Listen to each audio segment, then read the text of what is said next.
Authentic, trusted voice in daily Israel news. Airing on 11 international TV channels and now launching a 24/7 Israeli news channel. Reaching millions every month across all social platforms. Independent, real, powered by truth. We don't just report, we connect. Thanks to a worldwide community that stands for truth. This is ILTV, your source for Israel in English.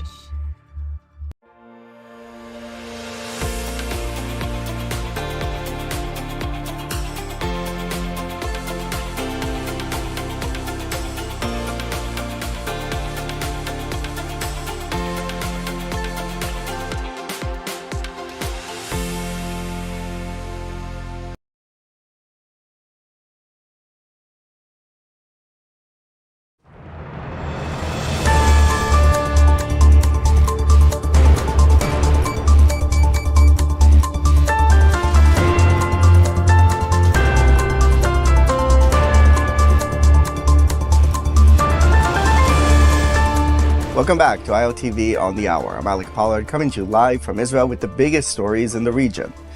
We start with the all-important third round of nuclear talks between the US and Iran, now underway in Geneva, Switzerland. While in the background, US President Donald Trump is threatening Iran with military action unless it agrees to a deal. Trump has amassed American forces in the Middle East, while Iran has pledged to strike Israel and US targets in response to any American action. Diplomatic sources say Iran presented a new proposal to Washington, offering to lower uranium enrichment from 60% to about 3.6%, similar to the 2015 nuclear deal, and to suspend future enrichment for 7 years. Let's hear from Iranian Foreign Minister Abbas Araghchi. I'm going to Geneva this afternoon in order to have the third round of our talks with the US team. And we have made some progress last time. We were able to find some sort of understandings. And I think based on those understandings, we can build something in the form of an agreement, a deal. I think a fair, balanced, and equitable deal is achievable, and we can do it. Now, US officials insist that any new nuclear deal with Iran should have no expiration date. Before heading to Geneva, Envoy Steve Witkoff said the Trump administration will not accept sunset clauses like those in the 2015 Obama-era deal.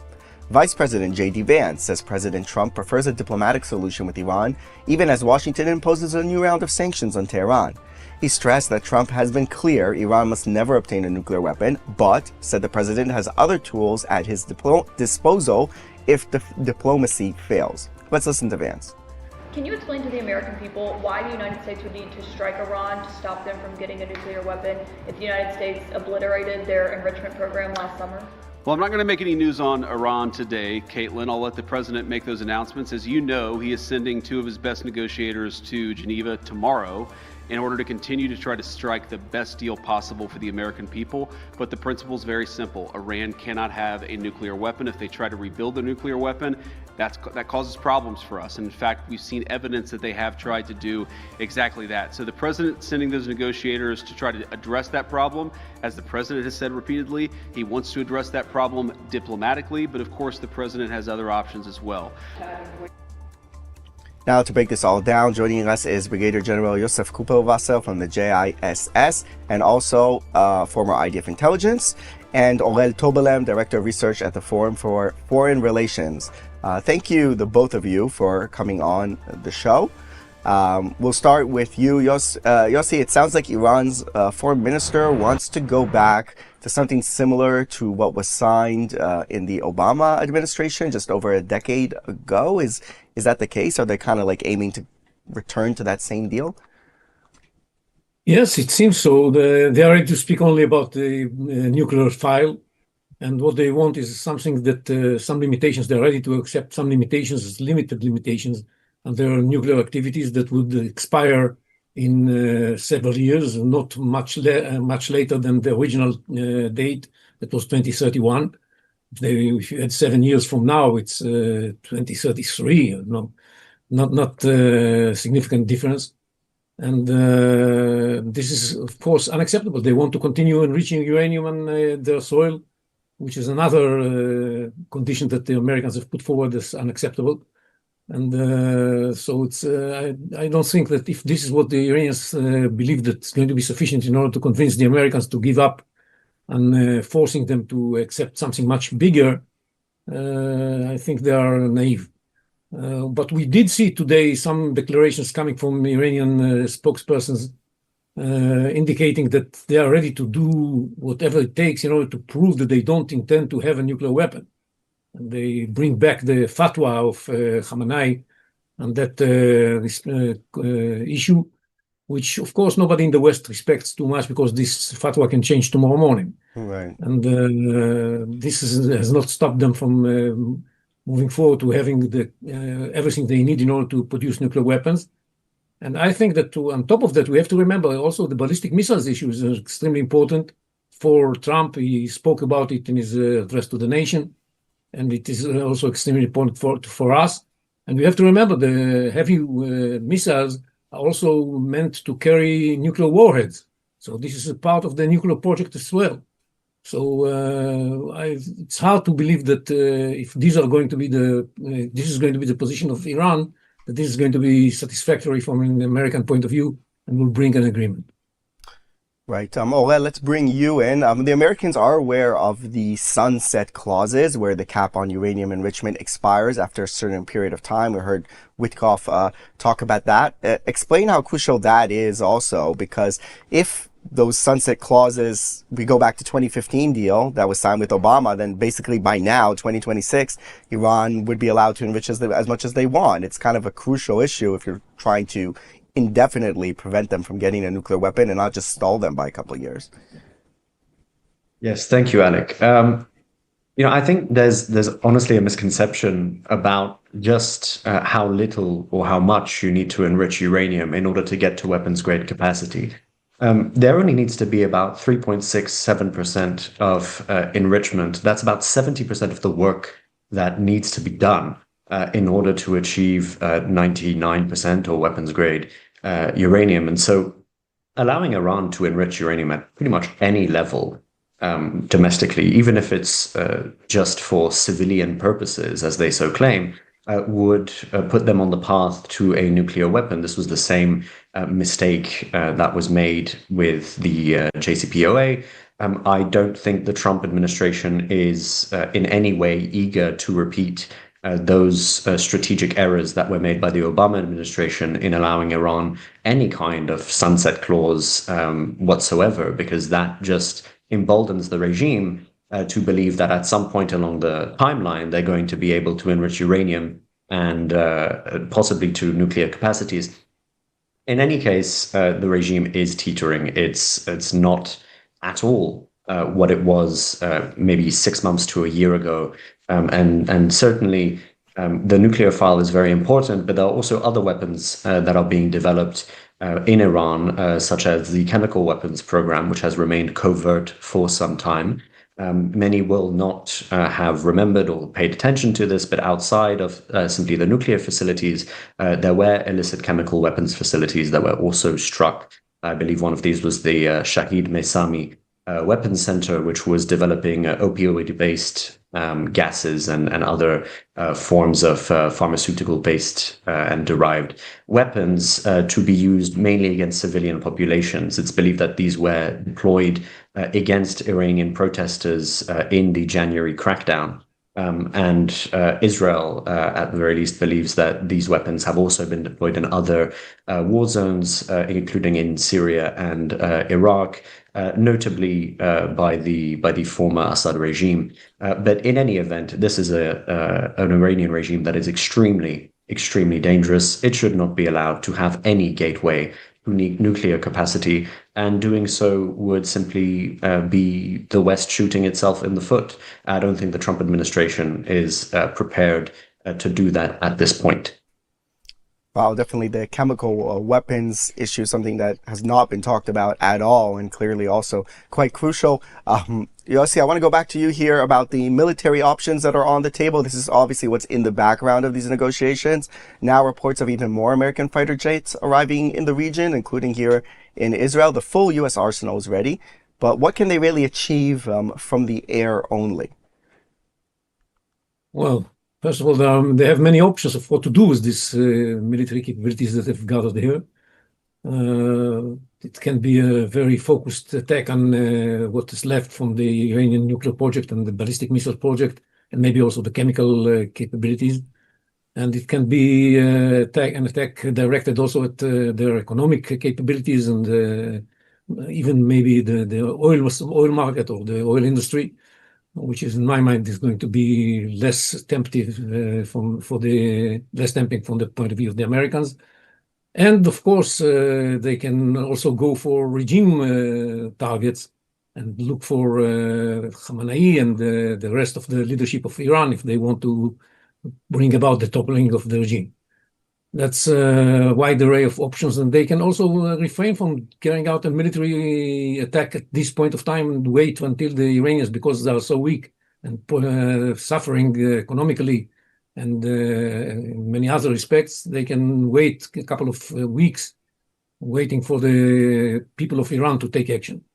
I think that from the point of view of what would be considered a success from an American point of view, the real success would be if they managed either to force Iran to accept the conditions they've put forward in the beginning regarding the ballistic missiles, the nuclear file, and the proxies, and the conditions that they are not going to be able to shoot the protesters in the streets.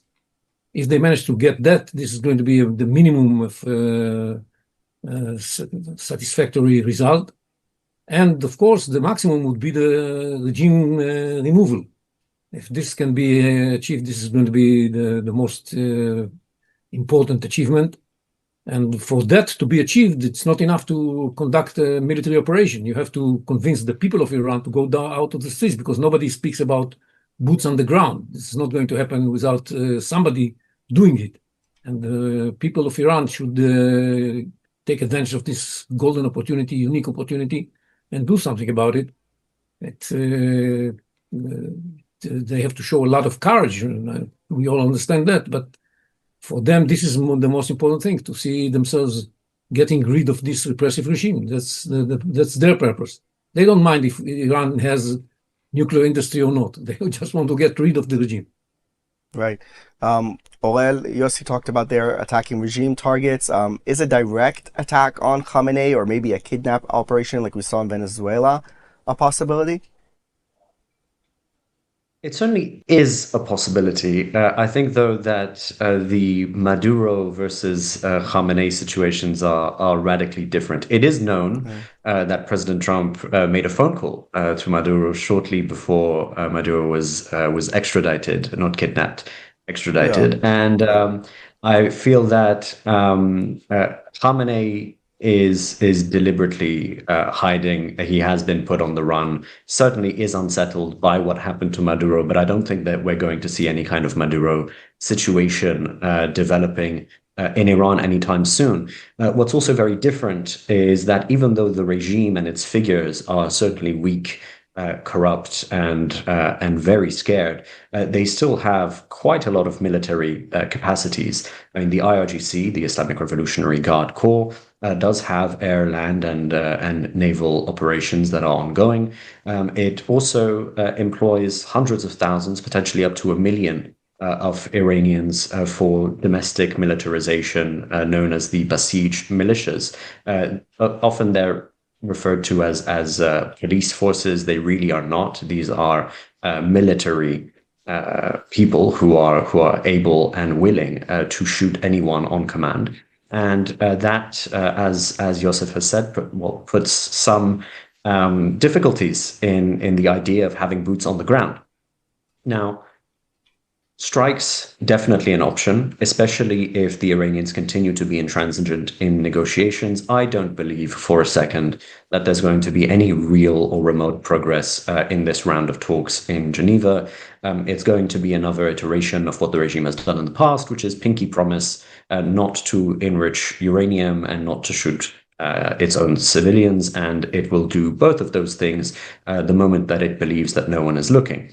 Now, it's very important here to understand that it's not so cut and dry. There are also many competing factions within Iran for a post-Mullah's order. One of these is the Mojahedin-e-Khalq, or the MEK, which was founded in 1965. It's a Marxist-Leninist movement that is opposed to the IRGC, but does not condemn its tactics, and that is particularly important, largely because the MEK not only has quite a solid support base within Iran, but also has lobbied for decades in Washington and London and other crucial Western cities. The MEK is extremely powerful. Should the IRGC be disarmed or dismantled, we should be looking to the MEK for a potential new enemy in this region. I don't believe that the MEK are wholly against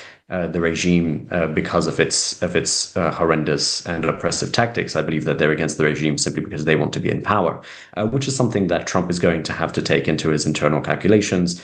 You can achieve regime collapse. Regime change takes more time.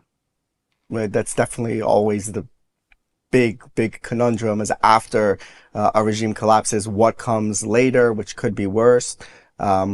This is also something, Yossi, that is a big question mark inside the Republican Party. There's a lot of pushback against Trump from intervening. There's a lot of fear from what happened in Iraq repeating itself, of the U.S. getting embroiled in a long-term war. How much are those concerns playing in the minds of the U.S. when considering military options? Well, definitely do. We see that what Trump is trying to do right now is to justify a military action if he is going to choose to use one. And this is why he's conducting these negotiations and insists that he's preferring the diplomatic way, is going to make the best to reach an agreement. And that's why he's going to prefer, in my mind, to wait a little bit and maybe not go all the way right from the beginning. And he's trying to explain to the people of the United States that there is a need to take action, because the Iranians form a real threat to the interests and the safety and security of the United States. And this is going to take some more time before they can say that he has managed to convince the public that this is necessary. And another problem that he has is going back to what we have discussed here, is to try to clarify what's going to happen in the day after. Okay, we attacked, and then maybe we shall change the regime, and maybe not. And what's going to happen then? And this is totally unclear. And it depends a lot on the question of whether the people of Iran are going to go out to the streets and bring about this toppling of the regime.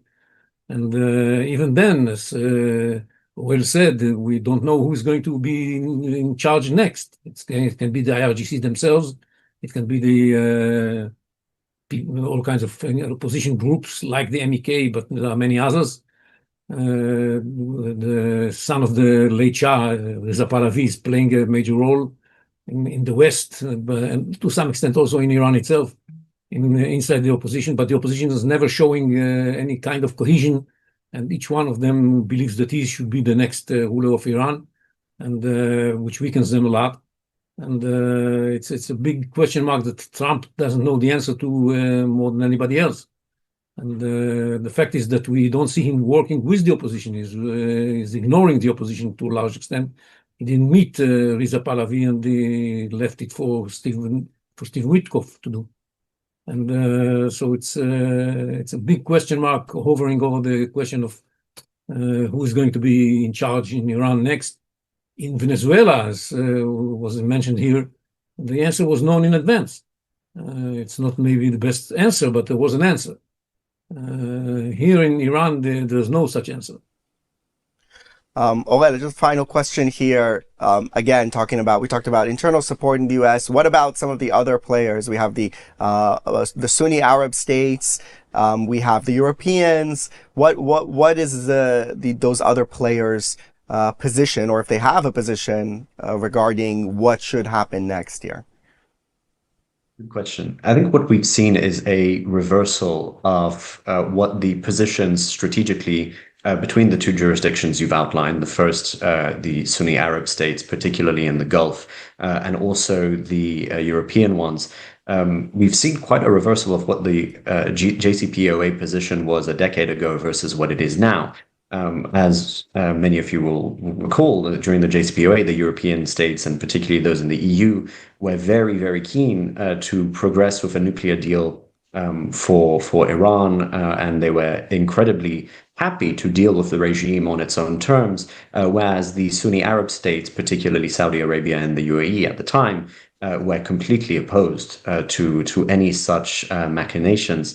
Now we're seeing precisely the opposite. The EU has designated the IRGC as a terrorist organization. The UK is expected to do the same, but they are stalling. The civil service in the United Kingdom is one of the most sluggish and bureaucratic I would say, mechanisms in the entire world.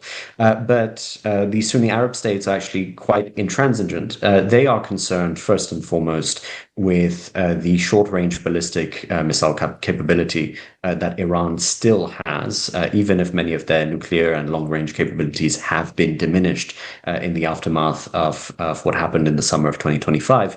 But the Sunni Arab states also have a particular investment in making sure that the region stays pretty much the same, largely because their investments, especially in oil and other industries such as precious minerals, rely on simply an unchanging ecosystem. But how long they're going to be able to keep that up is not necessarily known. Qatar, for example, enjoys exceptionally warm relations with Tehran's murderous leadership. And yet they are also allowing for a military buildup by the Americans to be taking place inside their own backyard. So we're going to be seeing quite a showdown. And I think, to be honest, for viewers, grab your popcorn. All right. Well, we will for sure. And especially here in Israel, there could be a real fireworks in the sky if indeed there's a military option. We'll have to wait and see. Orel Tobalem and Yossi Cooper-Wasser, thank you to both of you for coming on and sharing your thoughts on this important matter. Thank you. Thank you. Now, Indian Prime Minister Narendra Modi addressed the special session of Israeli parliament last night, hailing the partnership between the countries while receiving praise from Netanyahu for his staunch support of Israel. Take a listen. Narendra, my dear friend, I am deeply, deeply moved by your visit here today. Because I have to be diplomatic, I will not rank it, because I'll get into trouble. But I've never been more moved than by your visit here with us, a great friend of Israel, a great champion of the Indian-Israeli alliance. Honorable members, our shared ideals are the deep foundations that give strength to our modern partnership. We are democracies shaped by history and focus on the future. Am Israel Khai.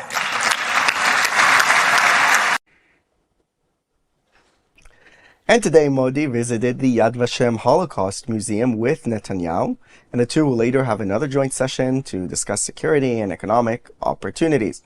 Modi is slated to meet President Herzog as well before heading back to India. And speaking of President Herzog, today he concluded his two-day visit to Ethiopia, where he met with President Taye Atske-Selassie and Prime Minister Abiy Ahmed as part of Israel's broader push to strengthen ties across Africa. In Addis Ababa, Herzog said some bad actors are trying to undermine Israel's relationships on the continent, but stressed that the bond between Israel and Ethiopia is strong. with shared interests and a cultural link through Israel's Ethiopian Jewish community. The visit is part of a wider diplomatic effort by Jerusalem to expand its footprint in Africa. Herzog has previously visited Zambia and the Democratic Republic of the Congo, and now, a word from our sponsors.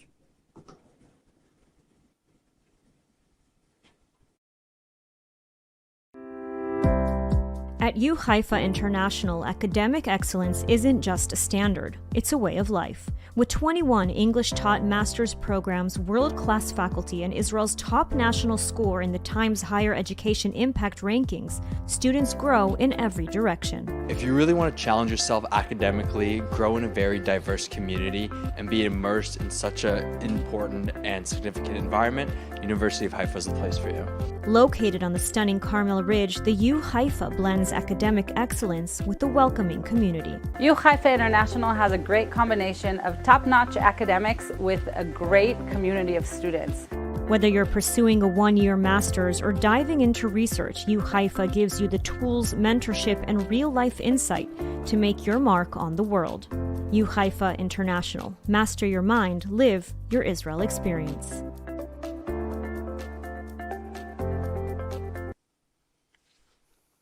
Now, if you watch ILTV often, you've probably seen on your screen episodes of that instructor teaching students how to defend themselves against knife attacks, chokeholds, and many other forms of assault using Krav Maga techniques, the Israeli-invented martial arts system focused on self-defense in real-world situations.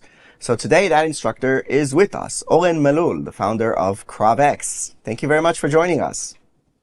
Thank you. Good morning here from Miami. Oh, wow. Nice view. Yeah. People playing golf.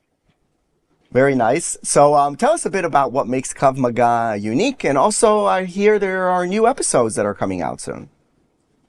Yes, absolutely. New season coming up. We had an old season about 8-9 years ago, if I'm not wrong. And we filmed about 200 episodes. And it was something very authentic. One of the photographers of ILTV used to come to my studio. And it was really surprising. It reached like millions of views back then. So now we took it much more seriously and created a great and a big production in your TV studio. And yeah, we have about 27 episodes every week on Thursday. That's going to be great. Yeah, definitely looking forward to it. It's always running in the background here in our studios, ILTV. There's a screen, and we're always seeing this Krav Maga. Oren Malul, the instructor. You know all the techniques already. If I test you, you know all the techniques. Well, I've seen some of them. I think you need to drill them. It needs to be instinctive. If someone comes at you with a knife, I think seeing on TV, unless you're actually practicing it diligently, and I'm sure you've done that for many years. Tell us a bit about really what you do with KravX, and also a bit about Krav Maga in general. What makes it so unique? So yeah, I actually started when I was 5. I was a shy kid, and my dad put me in the self-defense to gain confidence. And it really shaped my life. Back then, obviously, I lived in Israel. I just moved to the US about a year ago. So Krav Maga really shaped my life and my destiny. Through the years, I also opened a business in Israel that is still running. I own a Ninja Tel Aviv gym. We have a Ninja Warrior training, Krav Maga, martial arts. So Krav Maga, what's different between Krav Maga, let's say, to martial arts or to sports, right? Because a lot of people, they think about boxing, Thai boxing. Today we see on TV the UFC, very popular. But there is a very, very unique difference in Krav Maga. Not that it's only Israeli. Yes, it is. But if you take the martial art and the fighting world, you can divide them to 3. So one, it's going to be fighting sports. That, as you can hear, it's a sport. There is rules, there's a judge, there's gloves, there is reward, and a winner in the end, right? So on the street, there's no gloves, there's no rules, there's no judge. None of this. And you have martial arts. Martial arts, as you can hear, are artistics. So it's all kind of artistic moves that could be traditional. They can help for self-defense as well. The fighting sports that we spoke about can help for self-defense, but they're not designed for the civilian that wants to learn quick, that doesn't have time to spend the whole of his life to learn self-defense. So Krav Maga, we're the Israelis that talk to me tachlis. We want to know straight self-defense, how to defend ourselves and not spend years and being a master Because I'm sure everyone thinks, when I ask people, when I do workshops and classes, who thinks self-defense is important? So everybody raised their hand. But then the second questions come, that who actually practice self-defense or even practice just a couple of classes. And then you have about 5% or 2%. So most people are not. Yeah. So there's this contradiction. Everybody thinks it's important, but no one actually does it because it's overwhelming. So my mission in KravX organization, is to make Krav Maga accessible, self-defense accessible, not needing to go and spend years of training, and that every human being on the planet, first every Jew in the world, then every human being on the planet, will at least know, the let's say the 5 most important principles of self-defense: how to stand, how to communicate, where to look, what to do with your hands, and what are the major techniques. Because in a street attack, there's no million sort of techniques. Right. Obviously, it's very scary, it's very stressful, but the attacker is not very, let's say, creative. We're sorry, we have to end because we're really at the end of the show. But what I say is, if you want to know, watch the episodes, and then you'll get the full breakdown from Owen Malul, founder of KravX. Thank you for coming on. Every Thursday. See you. And that's all for ILTV.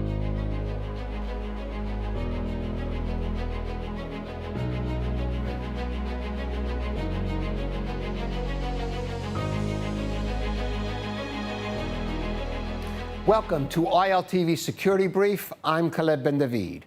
Each week, we focus on the latest developments in security and defense relating to Israel and the Middle East, impacting on this region and beyond. And we start with our top items of the past week. The U.S. and Iran are set to hold another round of talks in Geneva on Thursday, in what is seen as a last chance to advance towards a nuclear agreement before President Trump, who says the Tehran regime is not yet pledged it will not obtain nuclear weapons, orders a military strike. Protests against the regime erupt across Iran for the first time since the brutal crackdown against dissent took thousands of lives in early January, as students in several universities take to the streets calling for the overthrow of the Ayatollah's rule. Well, despite the advancement of the U.S. plan for Gaza with the first working meeting of its Board of Peace in Washington last week, near-daily attempted attacks on Israeli troops continue in the Strip, most recently with forces of the IDF's 188th Brigade eliminating a terrorist attempting to infiltrate across the Yellow Line border in Rafah. The IDF launches airstrikes against Hezbollah command centers in the Baalbek and Bekaa Valley areas, eliminating a large number of terrorists involved in operating the terror group's missile arsenal. Israel has reportedly warned Lebanon it will strike the country hard if Hezbollah should join an Iranian attack against it. Amid ongoing operations in Judea and Samaria, soldiers from the Samaria Brigade on patrol near the village of Beit Furik eliminate 2 terrorists after they attempted to attack the troops with an explosive device. And now our big story. Thursday's meeting in Geneva between U.S. and Iranian envoys is being billed as a last chance to reach a nuclear agreement before an American strike against the Tehran regime. But is President Trump ready to pull the trigger amid reports that some of his top aides are advising against military action? The arrival of the USS Gerald Ford aircraft carrier off of Israel's Mediterranean coast suggests the U.S. is finally prepared to act. What exactly will be its strategy and goals if it comes to war? And what will be Israel's role in the conflict if attacked by Iran? And what about the brave Iranian people who returned to the streets this past week calling for the regime's overthrow? We hear some of what Trump had to say on Iran in his State of the Union address to Congress. And just over the last couple of months with the protests, they've killed at least, it looks like, 32,000 protests. 32,000 protesters in their own country.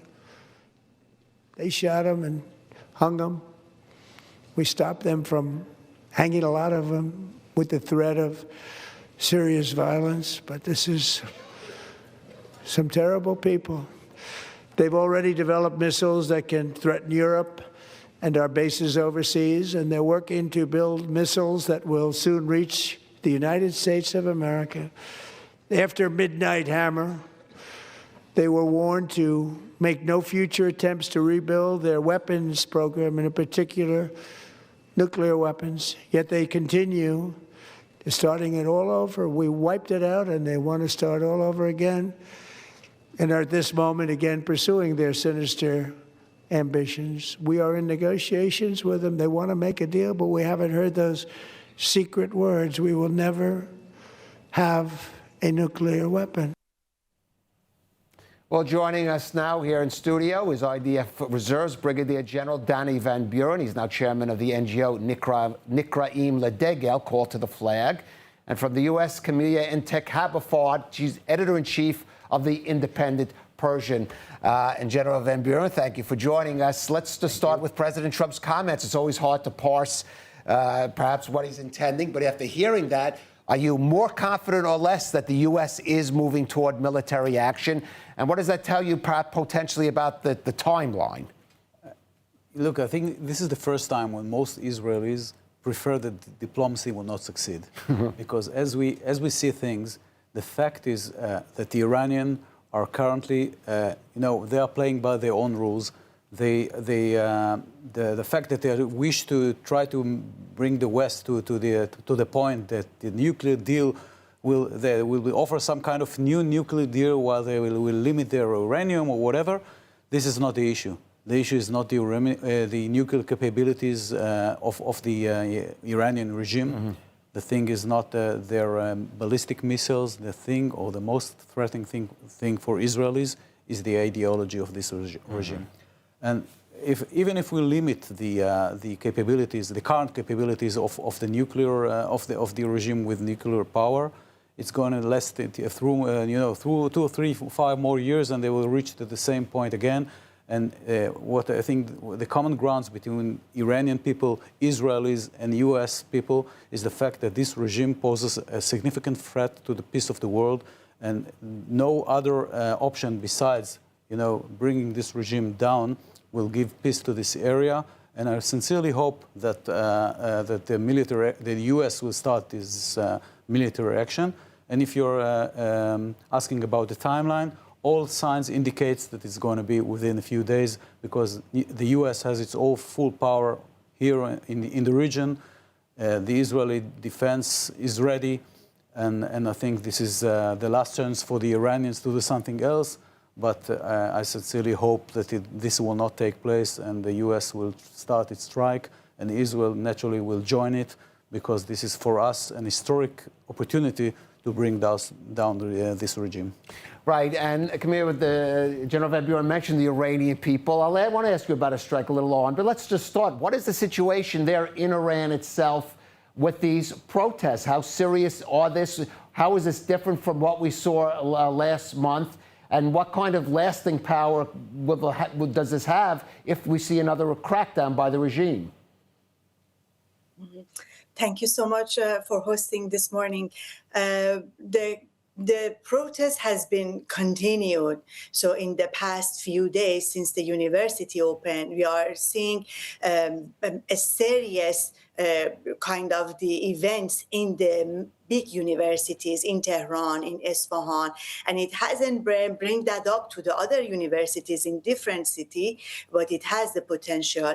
I would like to say we have this chain of the demonstrations in Iran, at least as far as I remember, since the revolution happened, that it was some interruption because Iran and Iraq war, and again starts. Whenever Iranian had opportunities, that protest becomes bigger and more sincere.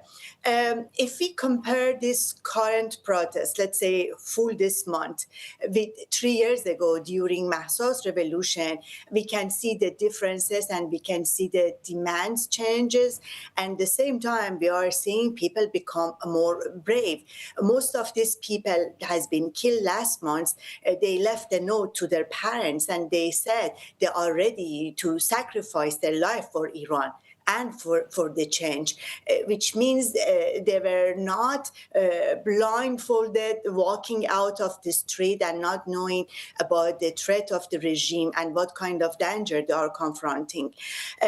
And if we are seeing again in the past 3 days, the university has such a massive protest, I try to tell you that they are aware, fully aware of the threat and the danger they were confronting. Iran wants to make the changes, Iranian people, regardless of the help of President Trump, a foreign attack, about if the European Union wants to put more sanctions on the Iranian will finish the job, regardless if President Trump decides to attack the nuclear facilities, the regime holding areas. This is the demand, and this is a public demand. And I would not be totally lose the faith if President Trump even has not conduct any humanitarian help through the Iranian, or if his attack would not topple the regime. Iranians are very much keen to finish this job, and it's just matter of time. And I believe the life of the regime becomes so short, their existence, the legitimacy, the way they can hold the power in the country are so much shrink, and it's very, very hard for them to continue. If I have a minute, I can say now, after a month passed since President Trump promised them help is coming, and Iranians were holding the key areas of the government, and the help never arrived. These days, the question is not about President Trump promises and questioning him why he hasn't delivered what he said. Now they were asking what would be happen to them after this strike. Now this is a serious question confronting the Iranian. When I'm talking to the people, we were receiving messages. Now they want to know what kind of attack, for how long will be last, and how can guarantee this regime would topple. And as the general in the studio mentioned, the ideology is the matter here. So when you attack the constitutional places, the military bases, this almost, they said, like 2 million sincere, fully devoted to the supreme leader, which they are capable to having arms, would not disappear in a day or 2 days. This is another scenario which these days so much has been discussed in Iran. Right. So I think Camilla raised a good point, not just if there's going to be attack, but what kind of attack. Last June, we saw the U.S. make a very limited strike against Iranian nuclear facilities. And even Israel's broader attack of those 12 days was focused on leaders, military leaders inside, connected with the military program, Israel's air defense system. What can the U.S. and potentially Israel do differently this time to really make an impact and weaken the regime? I think what we have seen and what we have been witnessing in Iran, the protests, and the fact that the people of Iran is coming out to the streets and is ready to confront the Basij forces and the police and so on, is basically part of the fact, besides the fact that they are fed up with this regime that has been controlling and oppressing them for, I think, 47 years, is the fact that the regime starts to show first signs of weakness. And part of it is the fact that Israel attacked Israel and the U.S. attacked their nuclear capabilities, attacked some government buildings, some leaders and so on. And this poses a threat to the Iranian regime. And I think it's all a matter of combining forces. The one that should do to overthrow the regime is not the U.S., not President Trump, not Israel. As Camilla rightly said, it's the Iranian people. They are the ones that are living with this regime. They are the ones being oppressed. And what Israel and the U.S. can do is just to weaken this regime to the point that the coup will be much easier to do, and the main leaders will be maybe potentially killed. And some capabilities of the Iranian forces will be weakened, and by this combined action, I think this is the key to take down this regime out of power. And I think the U.S. and Israel are preparing some surprises. It's not going to be the same. They're not just going to bomb the Fordow nuclear facility and so on. I think now it's going to be something much more massive in terms of the airstrike. And we're really looking forward to see this, because not that we are, hope for war, but this war is the really historical key to prevent future wars. Right. Well, let me ask you, Camilla, because General Van Buren mentioned a sort of popular theory that there was likely to be, or there needs to be perhaps some kind of coup by other elements in the country outside of the Ayatollahs, maybe in the military.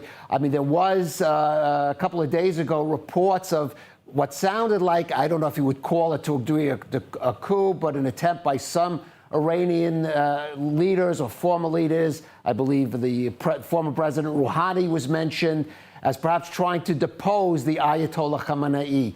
How likely do you think that was or is, and would that be enough for the Iranian people? When we studied the society and when we were knowing Iranian exactly what they were thinking, the regime changes doesn't mean someone from this institution can gain the power after coup d'etat, or people can be accepted that kind of the coup. I thought, as the general said, so these days I was studying the possibility if there are some patriotic people in the military, not at the Revolutionary Guards, they would conduct the coup d'etat, but to shovel the system, not having the son of XYZ coming to power. But in real, since the revolution, the system tried to change the DNA of the military, the national military. So many of the key commanders has been assassinated 47 years ago. And since they put a real restriction and kind of the background checking very strongly to make sure the people who join the National Army doesn't have that much differences ideology than the Revolutionary Guards. So if we were talking about coup d'etat, that should be held by some militants. They has been trained inside Iran. As our friend said, maybe we don't know exactly what American and Israeli have in their mind, or maybe there are some capable hidden forces inside Iran with the assistance of some officials. They can do this coup d'etat. And Khalid, look how many scenarios we are discussing at this program, which is telling us how difficult it is making this job in Iran. The country is 1,600,000 kilometers long and wide, and with so many areas which is strongly at the hold of the regime. And these armed forces are all over the countries. Even if a coup d'etat happen, holding whole countries to be obey of what the central government does, it's difficult, and it can make a very complicated situation inside Iran. When the revolution happened, I believe that a transitional government of Dr. Shapur Bakhtiar acted as the transitional government. And when Khomeini came, we haven't had that kind of chaotic situation to say the whole country went through a very hard situation no one can control. This kind of the power and ability still hasn't been formed in the country. We could say this act can be successful if it be happen. Right. I want to go outside Iran, Danny, and look at, for example, some of the proxies of Iran, Hezbollah, especially, and the Houthis as well, but reports that the Israeli government has warned the central government in Beirut that if Hezbollah attacks this time, Israel will go after the country's infrastructure. How likely is it that Hezbollah will act? The Lebanese government, can they restrain Hezbollah? And what will be Israel's response? Well, I would say that if once the Iranian regime feels that it stands with its back to the wall, they will use anything within their power, to attack Israel. And the main proxy that was always there is the Hezbollah. And I would say that the chances are likely that Hezbollah will join once Iran will decide to attack Israel. And I'm not sure that Israel is going to attack Lebanese infrastructure. But I think what we have failed to do during the war, in terms of creating some security area zone within Lebanon. It's something we will have to do now, just for a period of time, because we cannot live with the threat of Hezbollah next to our borders, and they are now trying to regain power and to equip again with missiles and so on. And I think that the Lebanese are also, part of them at least, are fed up with Hezbollah, both as a military power and a political power. And I think there is some similarity between Lebanon and Iran, because the people inside the country, both in Lebanon and Iran, are fed up with the regime in Iran and Hezbollah in Lebanon. And I think the combined operation by the Israeli army, which will attack Hezbollah, and some kind of action that are committing in Lebanon will significantly minimize the abilities of Hezbollah. And I think for us it's an opportunity to do what we haven't done during the war. Right. And Camilla, we just have about a minute left. I wonder what would be the message of the Iranian people to Israel on potentially the eve of what could be a major conflict even greater than what we saw in June? I cannot deliver a message as behalf of the Iranian, but as an observer, as a journalist, I can tell there are fears and there are also gratefulness. They don't know how should we see the coming up events, and it would be help them to topple the regime and also the strength of the country. Iranian borders has been keeping safe, and wouldn't nothing happen to the Iranian territories. This is one point, and at the same time, it's so hard living at this current condition with this regime. Many people has been killed. The iron fist of the regime is around to again shatter any demonstrators. Iranian just praying that anything happen, it just have no civilians casualties, and at the same time the regime change would be on the picture, and of course with the plan for the replacement. These days everyone, as you know, and everyone in the world heard and know, Prince Reza Pahlavi, our exiled king, is the most favored people, and people were just chanting his name in the last month. And I hope President Trump and the others, rather than these interferences, we're thinking about the opposition coalition has been formed, give the chances to whom Iranian were asking to lead them. And he is this figure, and he can make this. Right, we'll have to leave it. Sorry? We will have to leave it at that, Camila. Just a reminder, too, that the Jewish holiday of Purim next week, which marks an ancient Jewish victory against tyranny in Persia, and who knows, perhaps we'll see that will have some significance. Camilla Intek-Haberfarb, General Danny Van Buren, thank you for joining us on ILTV Security Brief. And now a final word. With the first working meeting last week of President Trump's Board of Peace, the U.S. managed Phase 2 of the plan for the reconstruction and administration of Gaza got underway. Despite much skepticism about the plan, the Washington summit produced some impressive concrete results. Leaders from over 20 nations, including several Mideast states, attended and pledged $7 billion atop a U.S. contribution of $10 billion to fund the rebuilding of Gaza. 5 Muslim countries, Indonesia, Albania, Kazakhstan, Kosovo, and Morocco, agreed to contribute troops for an international stabilization force. And plans were finalized for a technocratic Palestinian administration and vetted police force to manage Gaza under the board's direction during its reconstruction. Still, the meeting and its results drew plenty of criticism. Criticism about the lack of oversight over the funding mechanism for Gaza reconstruction that could easily lead to corruption, about the absence of representation by European nations concerned over that matter and other aspects of the plan, and about the still deliberately vague political parameters over who will ultimately call the shots in a post-Hamas Gaza. Yet despite its flaws, Trump's program is shaping up as the most serious international undertaking yet to create a free and prosperous future for the residents of Gaza. And crucially, it is one guarded by the realities of Mideast geopolitics, rather than the unrealistic political agendas for independent Palestinian development that have so often determined the policies of Western governments and organizations.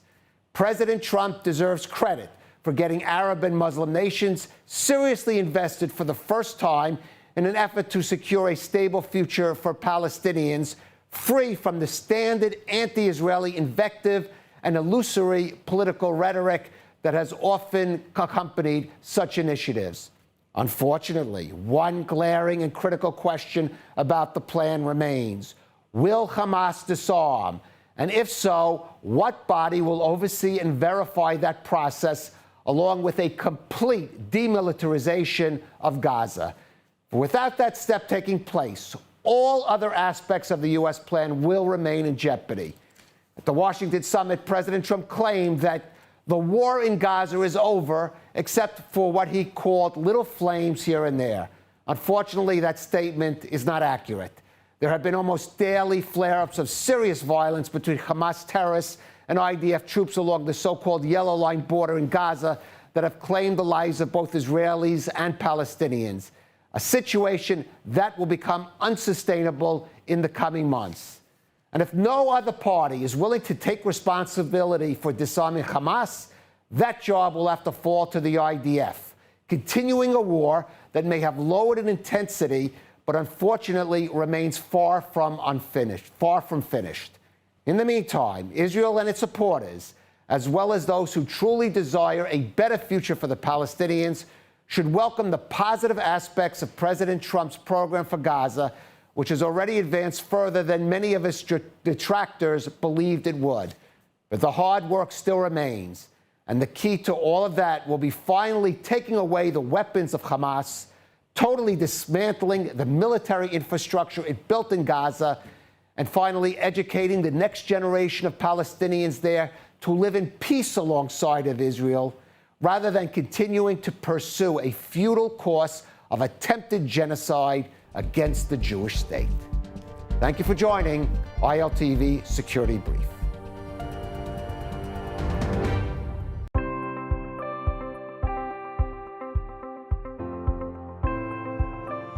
The story of the Jewish people has never been about standing still. It's a story of moving forward, of taking responsibility, of protecting what matters, no matter the challenge. That story is still being written today, not with swords, but with stewardship of the land, with the rule of law, and with the determination to secure Israel's future.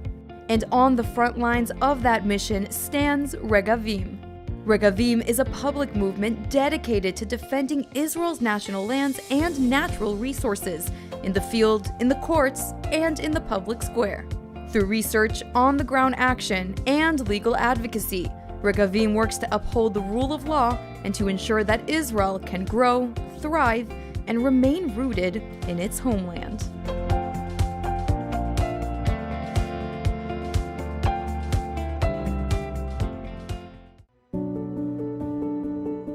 For more than 200 years, when Israel's most vulnerable needed help, Kolel Chabad was there. When families can't afford food, when seniors are alone, when children are struggling to survive, Kolel Chabad steps in with meals, essentials, and dignity. Right now, thousands of families across Israel are counting on that help, and you can make sure it reaches them. Your donation doesn't just give charity, it gives hope, it gives strength, it saves lives. Kolel Chabad, helping Israel one life at a time. Scan the QR code on your screen and give now.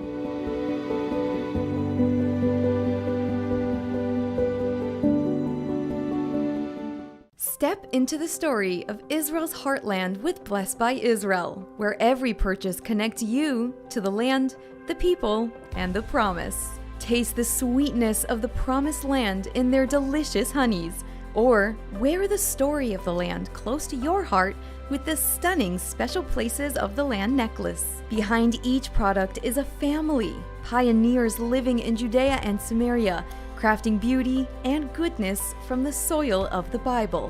When you buy their creations, you're not only receiving something extraordinary, you're investing in Israel's future, helping small businesses thrive and communities grow strong. Join a movement that celebrates faith, resilience, and hope.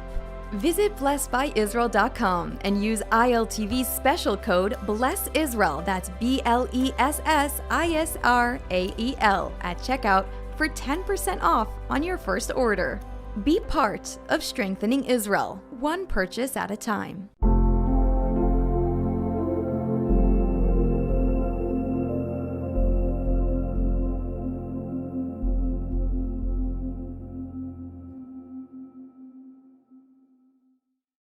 ILTV News, your source for Israel in English.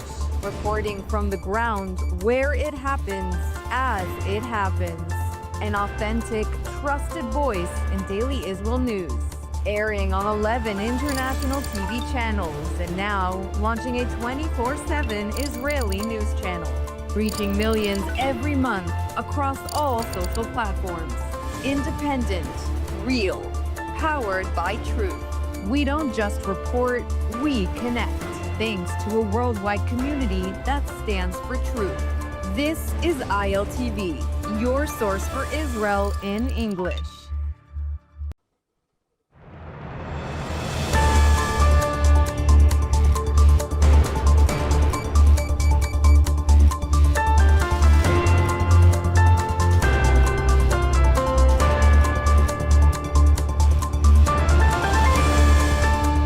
Welcome back to ILTV on the Hour. I'm Alec Pollard, coming to you live from Israel with the biggest stories in the region.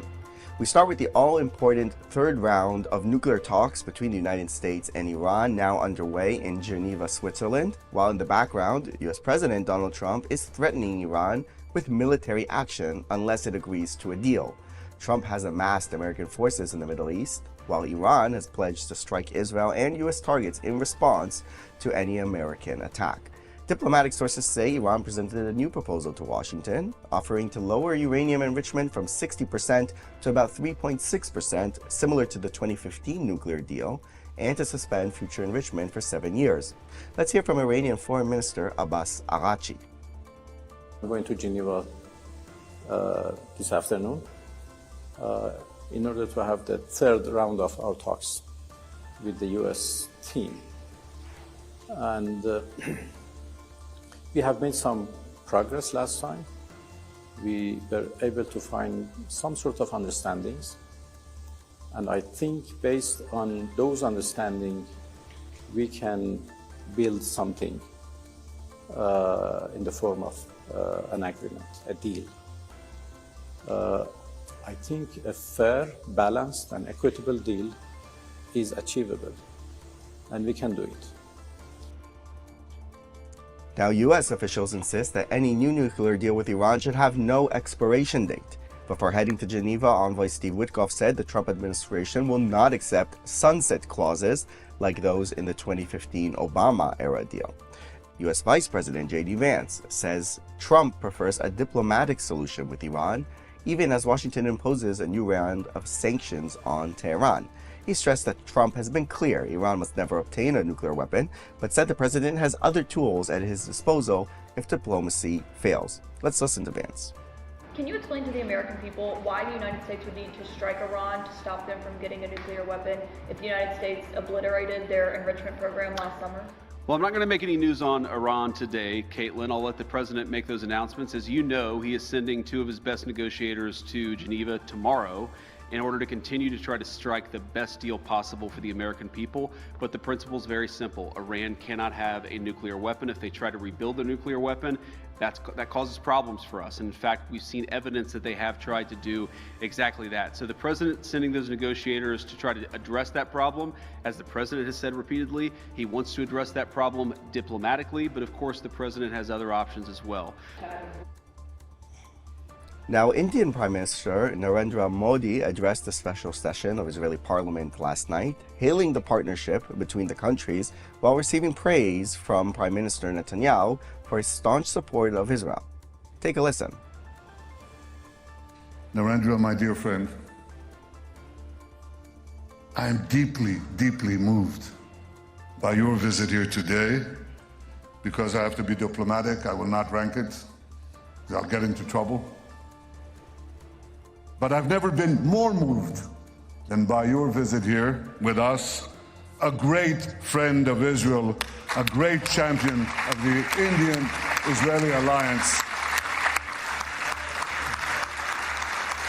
Honorable members, our shared ideals are the deep foundations that give strength to our modern partnership. We are democracies shaped by history and focus on the future. Am Israel Chai. And today, Modi visited the Yad Vashem Holocaust Museum with Netanyahu and is slated to meet President Herzog as well before heading back to India. And that's all for this edition of ILTV on the Hour. You can scan the QR code on your screen to download our new WhatsApp channel for constant updates throughout the day. See you next time. Bye-bye.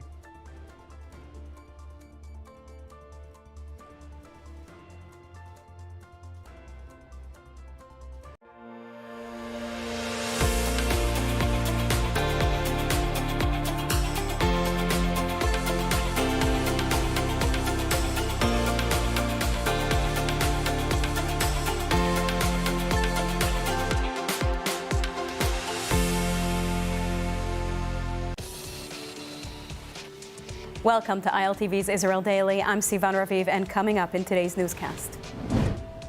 President Trump takes aim at Iran in his State of the Union address, promising strength over compromise. First ever F-22s deployed to Israel as U.S. forces position ahead of Iran talks. Indian Prime Minister Modi arrives in Israel as a strategic alliance deepens amid regional threats.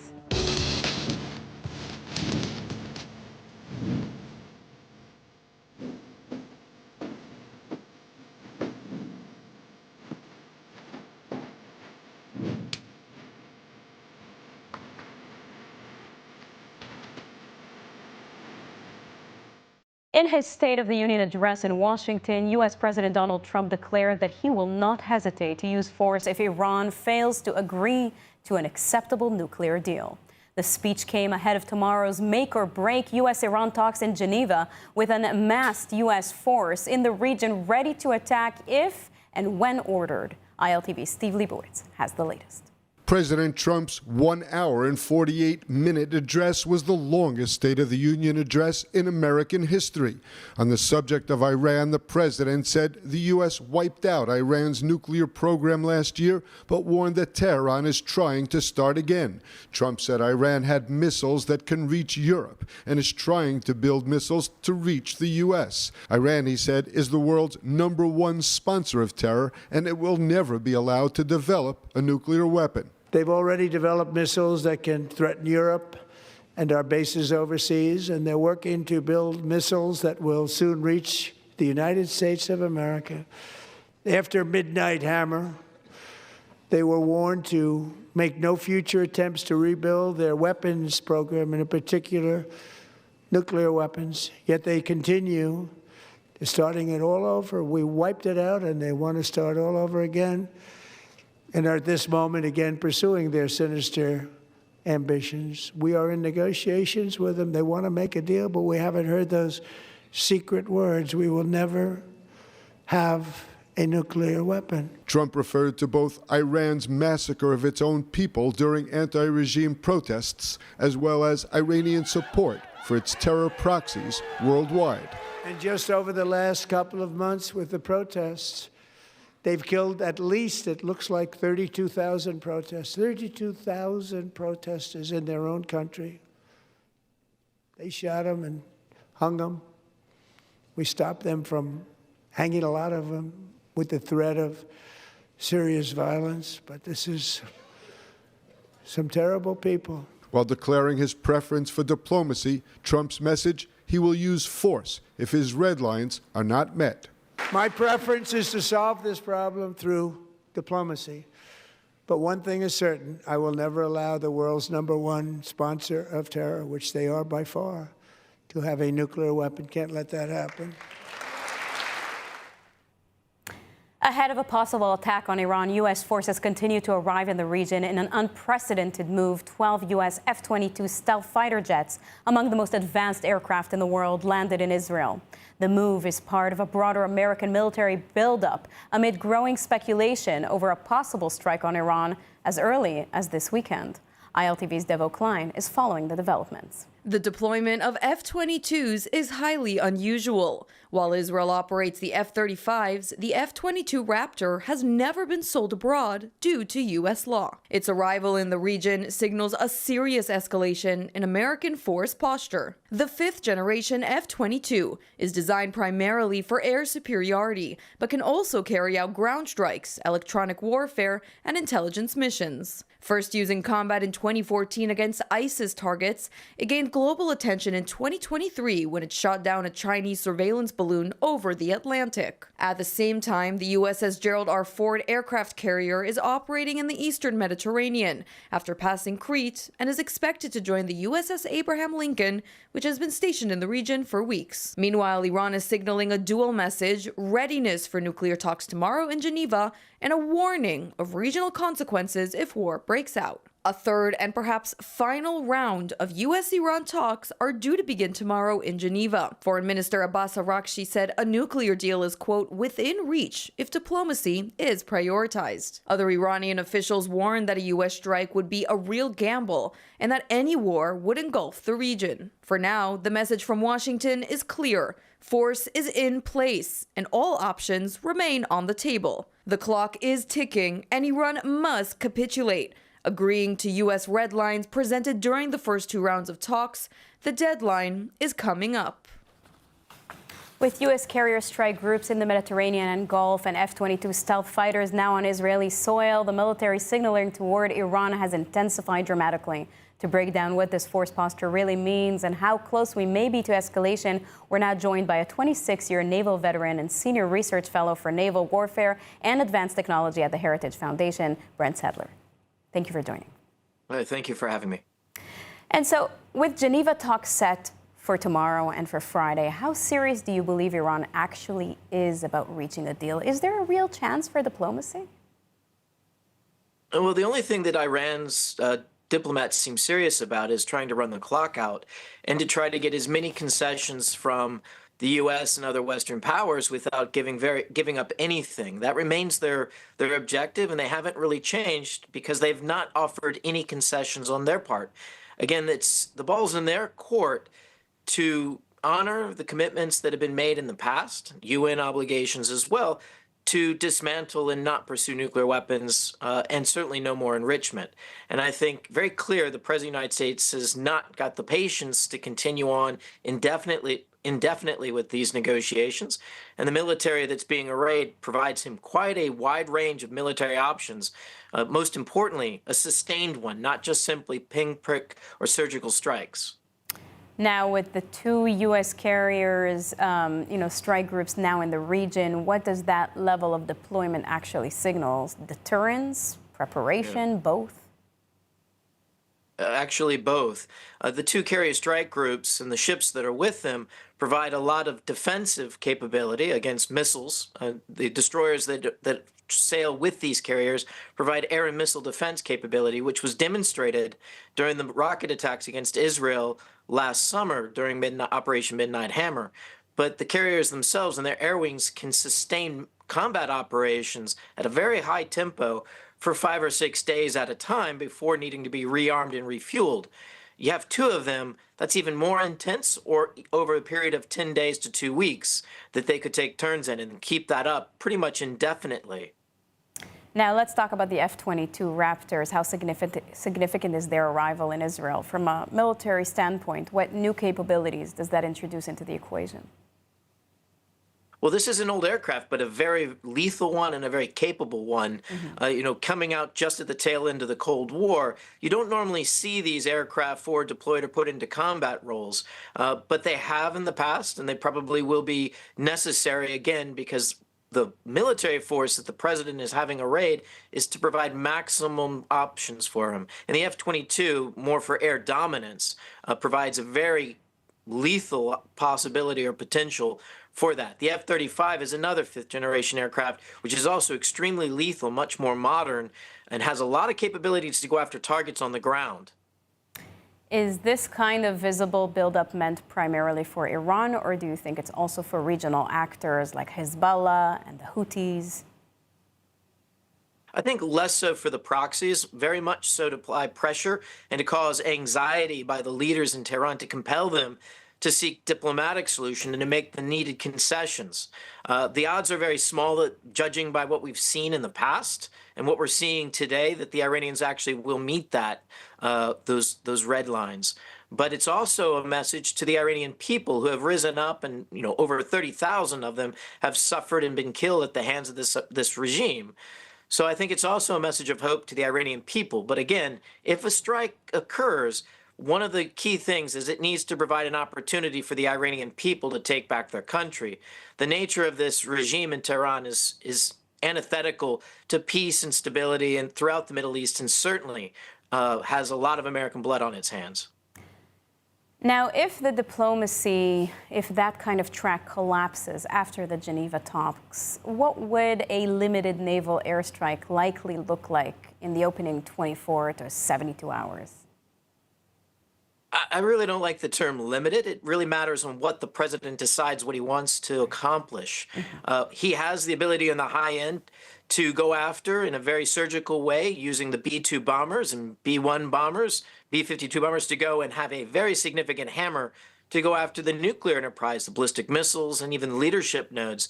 But the fighter aircraft and the large number of attack aircraft on these two carrier strike groups and the other bases across the region, also notably Diego Garcia, give them the ability to go after the lower intensity targets. These are the operation centers for the IRGC and its affiliates that maintain order on the streets there to provide that opening for the Iranian people. You saw a glimpse of this during the summer attacks where you had the prison in Tehran, Evian, was attacked at its gate, sending a very symbolic message to the Iranian people. Imagine that on a much larger and sustained scale across all of Iran. Now, how difficult, in your opinion, would it be to neutralize Iran's hardened and dispersed nuclear facilities without triggering a very prolonged war? Well, this is the danger. If the goal is to provide an opening for the Iranian people, it's a lot clearer, to be obvious. The Iranian people do want to change their government there. But if it becomes, if we shift over to going after regime change more directly, then it becomes very tricky and becoming what Americans will not support, a forever war. Now, do you believe that the U.S. has an intent, or let's say Trump has an intent to go for something that is very quick or something that may be prolonged? Well, given his statements in the past, the Iranian regime having to stop its killing of its own citizens, the curtailment of its ballistic missile program, the complete elimination of its nuclear enrichment and nuclear weapons program, and also it is, I guess, the cancellation and the cessation of any support to its proxies and overseas terror networks. These are things the regime could probably say but not honor. And I think that would be very quickly identified or seen as basically reneging on any deal. And again, we're back to President Trump strikes on Iran. Again, the odds are very low that the regime can or will honor any of those four commitments. And it's not an either or, it's an all of the above. And now I have to ask, everyone's talking about the nuclear program, but what about the ballistic missiles? Yeah, it's very threatening. This was one of the fundamental flaws of the 2015 nuclear deal signed under the President Obama's administration that allowed the Iranians to continue to develop the delivery mechanisms. It also gave them a window of time to restart their nuclear development. It didn't off-ramp it completely and make sure that they would never have a nuclear weapon. So the ballistic missile program, as we've seen, is very lethal. It is capable. It's not the most capable in the world, but it doesn't have to be to cause death and destruction. And taking it off the board takes a tool of blackmail and coercion that this regime has used in the past. Indeed, very challenging and anxious times. Thank you very much, Brent Sadler, for your input. Thank you. Thank you very much.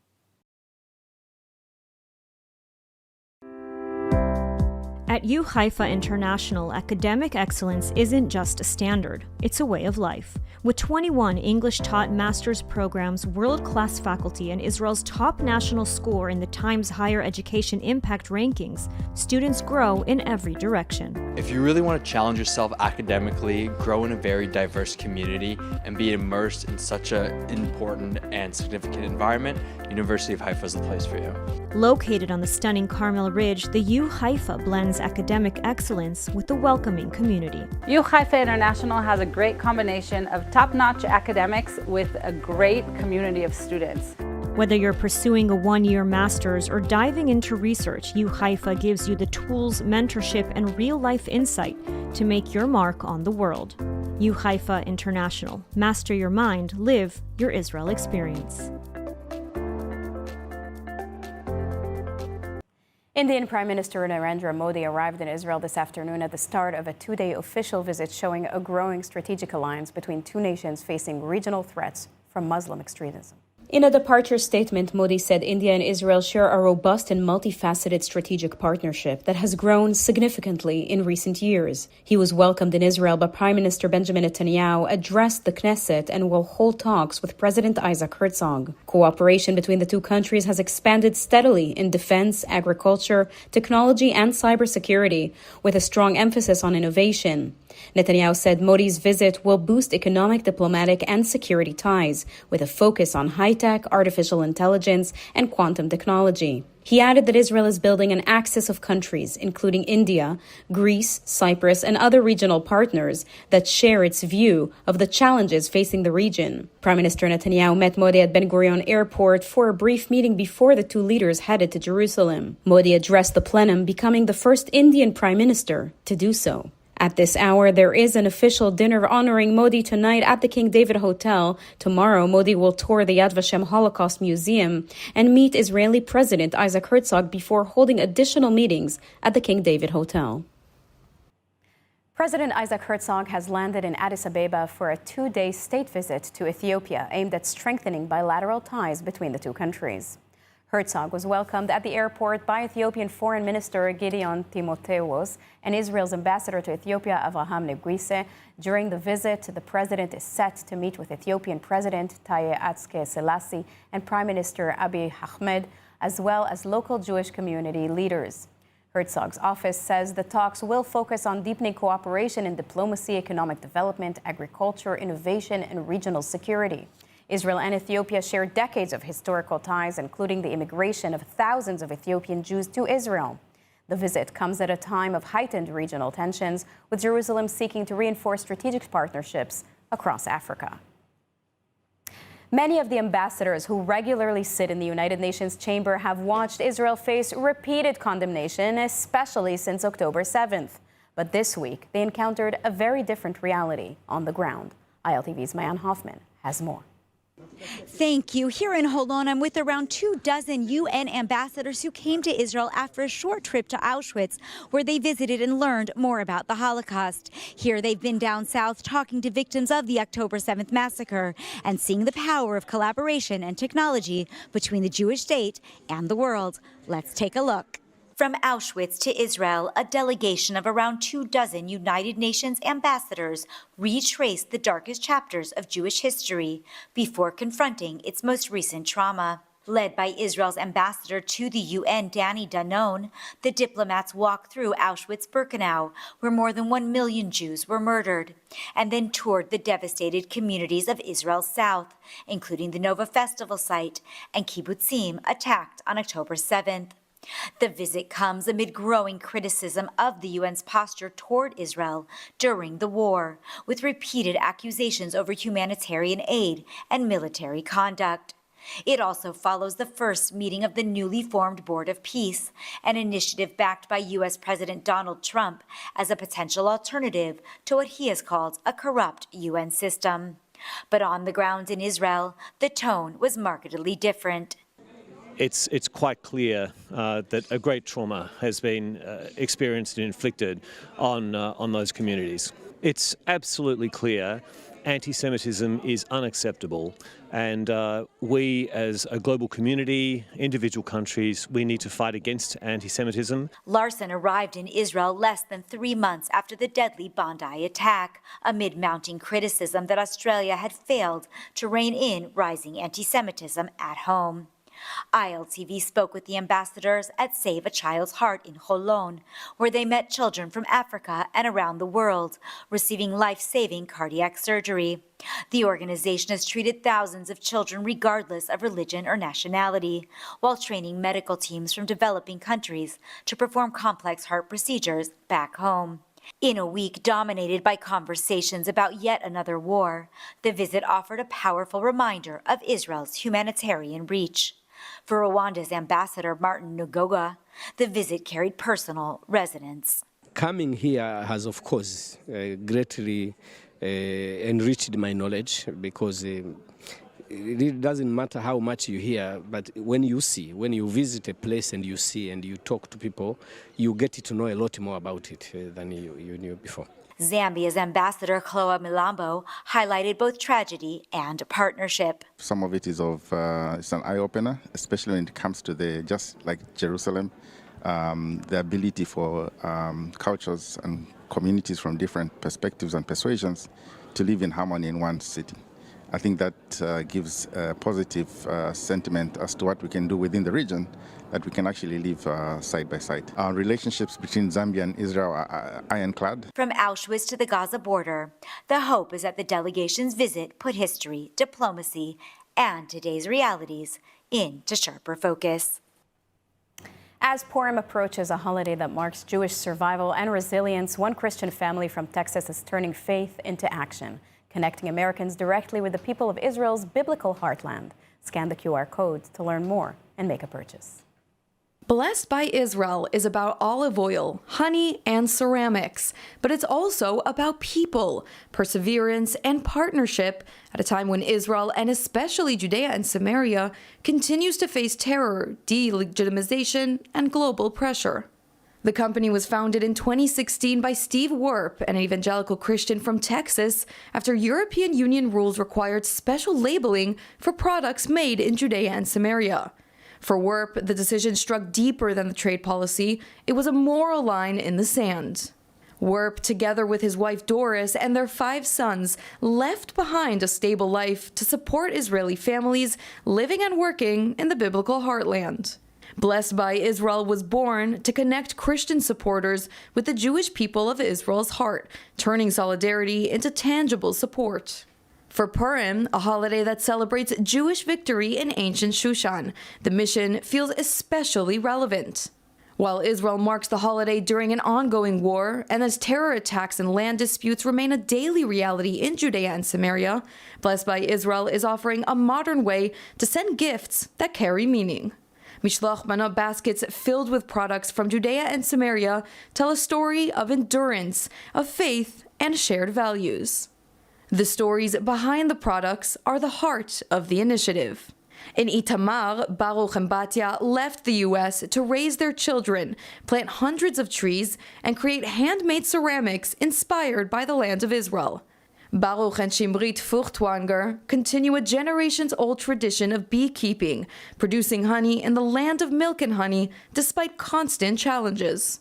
Erez and Vered invested their wedding money into vineyards and olive groves, reviving agriculture in areas where it had not existed for centuries. Blessed by Israel also removes distance. Products are shipped in bulk to a U.S. warehouse, meaning American customers receive items within days, not weeks. The money, however, goes straight back to the families in Israel. For the Werp family, this is part of a broader stand against anti-Semitism and indifference. Silence, they say, is not an option. As Purim approaches, Blessed by Israel is reminding supporters that joy, resilience, and action can travel together, from Judea and Samaria to homes across America. And the new animated musical film, David, is opening in Israel this weekend, bringing the biblical story of King David to the big screen for families and children. The Hollywood-made animation follows the shepherd boy David, his faith, his battle with Goliath, and his rise to become King of Israel.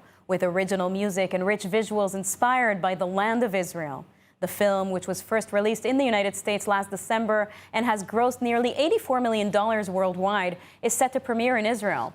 The move opened with $22 million in its first weekend, setting a record for the largest opening ever for a faith-based animated film, and outperformed other family titles during a competitive holiday frame. Israeli audiences can see both the original English version and a Hebrew dubbed version. Made as a family-friendly adventure, David combines action, faith, and music, and has been described as one of the most ambitious biblical animated features in years. Now let's take a look at the weather forecast.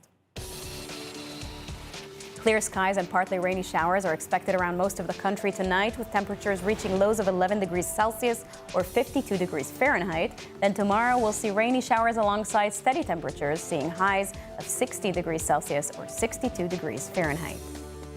That's a wrap for today's news. For the latest updates from Israel on all your devices, be sure to follow our ILTV channels and keep up with us on social media. That's at ILTV_Israel on all platforms. Stay informed with the latest news straight from the heart of Israel.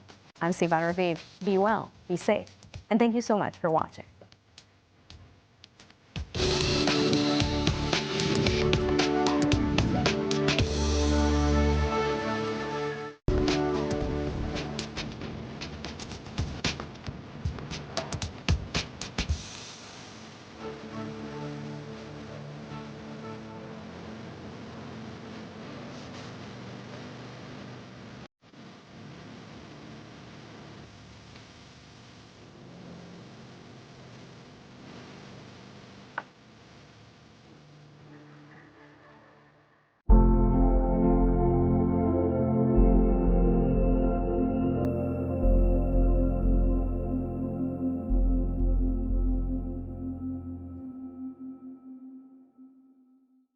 Life in Israel is, for Christians, are the best, actually, life that Christian can ever imagine in the Middle East. These commentators that actually talking about us, about me, harming us and destroying the beautiful coexistence that we enjoy here in Israel.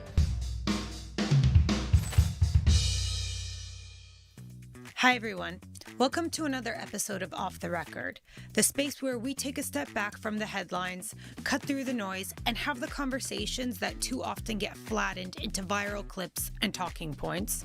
Today, we're going to be diving into the interview that everyone is talking about, Tucker Carlson's sit-down with U.S. Ambassador Mike Huckabee at the Ben Gurion Airport. For some context, last week, Tucker and his small team took a private carrier and landed in Israel's Ben Gurion Airport and stayed for just a few short hours to interview the American ambassador to Israel. What should have been a substantive conversation quickly turned into something else, a masterclass in manipulation and distortions and narrative control. I watched the almost 3-hour conversation between Tucker Carlson and U.S. Ambassador Mike Huckabee so that you don't have to. Although I do have to warn you that if you do choose to watch it, you'll probably feel like you've lost a couple IQ points. We're going to go through just a couple of the major outrageous moments of the conversation and break it all down for you.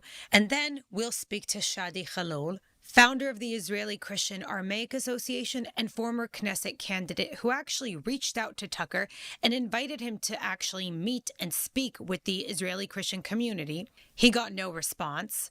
So the entire interview by Tucker was framed as America's toxic relationship with Israel. I'm really impressed by how much Tucker can take propaganda and conspiracy theories and frame it as if he's just asking questions. Let's take a look at some of the clips. So then I said to them, okay, I want to send you the flight information, tail number, flight number, route, and I want you to pass that on to the Israeli military just so, you know, they don't mistake us for an Iranian drone or something. I mean, not to be paranoid, but again, this is probably the most violent country in the world, Israel. Immediately, I can't. Tucker, you are so dramatic. You think the Israeli military has time to care about you? When public figures like this imply that the Israeli military is after them, it becomes a massive joke. You think that with the daily threats that we have to deal with here, that the Israeli military has time to care about you? Has Tucker ever looked into the protocol that Israel has to follow before making a decision to strike anything? We have passenger aircrafts coming in all the time, and Israel's never once mistakenly shot down any of them. You know who has done that? The regime in Iran that Tucker is so against toppling. This is a country famously waging a 7-front war with all of its neighbors. Our neighbors are either controlled or run by a bunch of genocidal terror groups who have also killed countless Americans, by the way.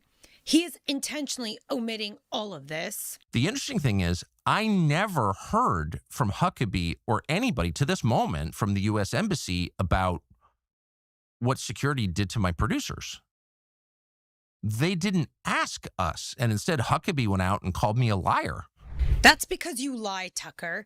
You lied several times throughout this interview. All Huckabee said was that Tucker and his team were subjected to the same security questions that he himself on a diplomatic passport is subjected to. Who exactly is Huckabee working for? We're looking at the reality, which is if you're an American in Israel, you can be certain that your government will take the side of the Israeli government and not your side. And really, is that so different from the experience of Americans in the United States?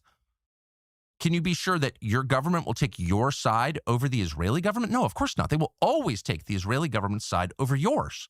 See, this is something called the dual loyalty trope that a lot of Jews or anyone who supports Israel is often accused of every time they make the case for its actions. First of all, America and Israel have historically disagreed and clashed all the time, and implying that Huckabee is disloyal to the U.S. or that Israel has some control of dragging America into war against the regime in Iran, a regime that, by the way, has made it clear that America is just as much of a target as Israel is. This notion that Jews or Israel controlling or manipulating Washington is the same conspiracy theories that the Nazis would spread about Jews. Tucker gets so mad when he gets called a Nazi. Maybe he should stop repeating Nazi propaganda. Tucker, Christianity is growing in Israel. Okay, but and there is a big lie that goes out there. But no, let me finish this because I keep hearing that Christians are really not treated well in Israel. That's just that's a lie. Well, there are lots it of is different, a lie. There are lots of different. There were 34,000 Christians in Israel in 1948. There are 184,000 Christians here today. And by Israel, what are you counting? You're talking about the land? What territory are you counting? You're counting about Israel proper? Or are you counting about Israel the West proper Bank as well and Gaza? I mean, what do you when you say Israel? Those numbers apply to what landmass? It would be in Israel proper. Okay, there are 184,000. Now, I'll tell you where Christians are not doing very well. They're not doing very well in the Muslim-controlled countries. There's almost no Christians in Qatar, for example, except those who live in the Christian ghetto, who are the service workers. I'm sorry. Look, I don't want to argue with you. There are many more Christians in Qatar than there are in Israel. That's not true. It actually is true. And I refer you to Wikipedia, Mr. Ambassador. Wikipedia.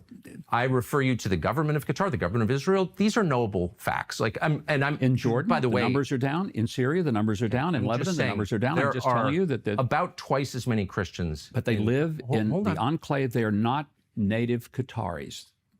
Okay, we're mixing so many different categories here. I'm just saying I get things wrong all the time. You've just gotten something wrong, and I think it's important to acknowledge it. There are many more Christians in Qatar than there are in Israel. Fact. How many? Now you caught me. I don't know. I can look at my phone, but I was just there, and there are many more. Like whatever. So we did a simple Google search, and by the way, how many Christians live in Qatar was the first question that was coming up on the search engine. So that in itself is funny. So Tucker actually seems to have been right that there are more Christians physically living in Qatar, about up to 400,000. But it says here very clearly that these Christians are almost exclusively expat workers from India, the Philippines, Europe, and Africa. It goes on further to say almost all Christians in Qatar are foreign workers. There are virtually no native Qatari Christians. All the Christians that Huckabee was talking about that live in Israel proper have full Israeli citizenship and are given the exact same rights that I myself, a Jewish Israeli, receive. Frankly, it's a joke that Tucker thinks that he can make some case for how minorities are treated in Qatar at all. We'll actually be speaking with Shadi Khalil, who will break this down for us even further. Abram's descendants are the ones who have the right to have this land, correct? Yes. Okay. Why don't we do genetic testing on everybody in the land and find out who Abram's descendants are? It's really simple. We've cracked the human genome. We can do that. Why don't we do that? Would you be against doing that? I have no idea what that would prove. For someone who hates being called a Nazi, it's wild how much of their ideas he echoes. Here, he's trying to imply that modern Jews are not the Jews of the Bible, and that modern Israelis, whom he heavily implied are all from Eastern Europe, have no connection to Israel. This is a secular nation state. To ask every Jew, the 8 million who live here, to provide genetic proof of identity in order to justify ancestral ties here is... I have no words. What about the 20% of the Israeli population that isn't Jewish who live here? Are you going to revoke their rights if they can't prove their indigeneity here? Of course you wouldn't. Are you going to ask every single Palestinian who lives in the region to take a genetic test? Every Jordanian, every Lebanese, every Syrian? Or is it a prove it biologically standard reserved only for Jews? Someone's blood work doesn't mean that they're allotted a specific set of rights. The concept of creating a safe haven for Jews and the fact that Jews collectively have a legal basis for statehood in the region that they have a historical connection to does not mean other people don't have a right to have citizenship or civil rights in this territory. Asking anyone to complete a genetic test has nothing to do with upholding democracy and everything to do with race laws. We've seen that ideology before, and it didn't end well. War is a horrible thing, Tucker, and there are people who end up, unfortunately, being killed that shouldn't have been. I would tell you that I wish that none of those people in Gaza had been killed after October the 8th. Well, I say not none of them. I'm glad Mohammed Sinwar was killed. I'm glad that some of those warriors, the people who masterminded and carried out the atrocities of October 7th. 14-year-old Hamas operatives, how do you feel about their deaths? If they participated in that, then God help them. I'm telling you, what does Tucker, that mean, God help I don't it? know that they were 14 years. No, but I'm telling you that when someone commits the acts of atrocity and then they hold hostages, if these were your children being held hostage in Gaza, what would you do to get them out? I wouldn't want to kill 14-year-olds. I'll tell you that. Let me ask you something. Would you do whatever it took to get your kids back if they were being tortured, raped, starved, I would and not beaten? kill children, period. Well, I'm just telling you. And I would never make excuses for killing children either. And I'm not talking about targeting children. I'm talking about... You told me that 14-year-olds deserve to die because they're working for Hamas. I'm telling you... My question is, can you hear yourself? I do hear myself. So do you think a 14-year-old child has agency?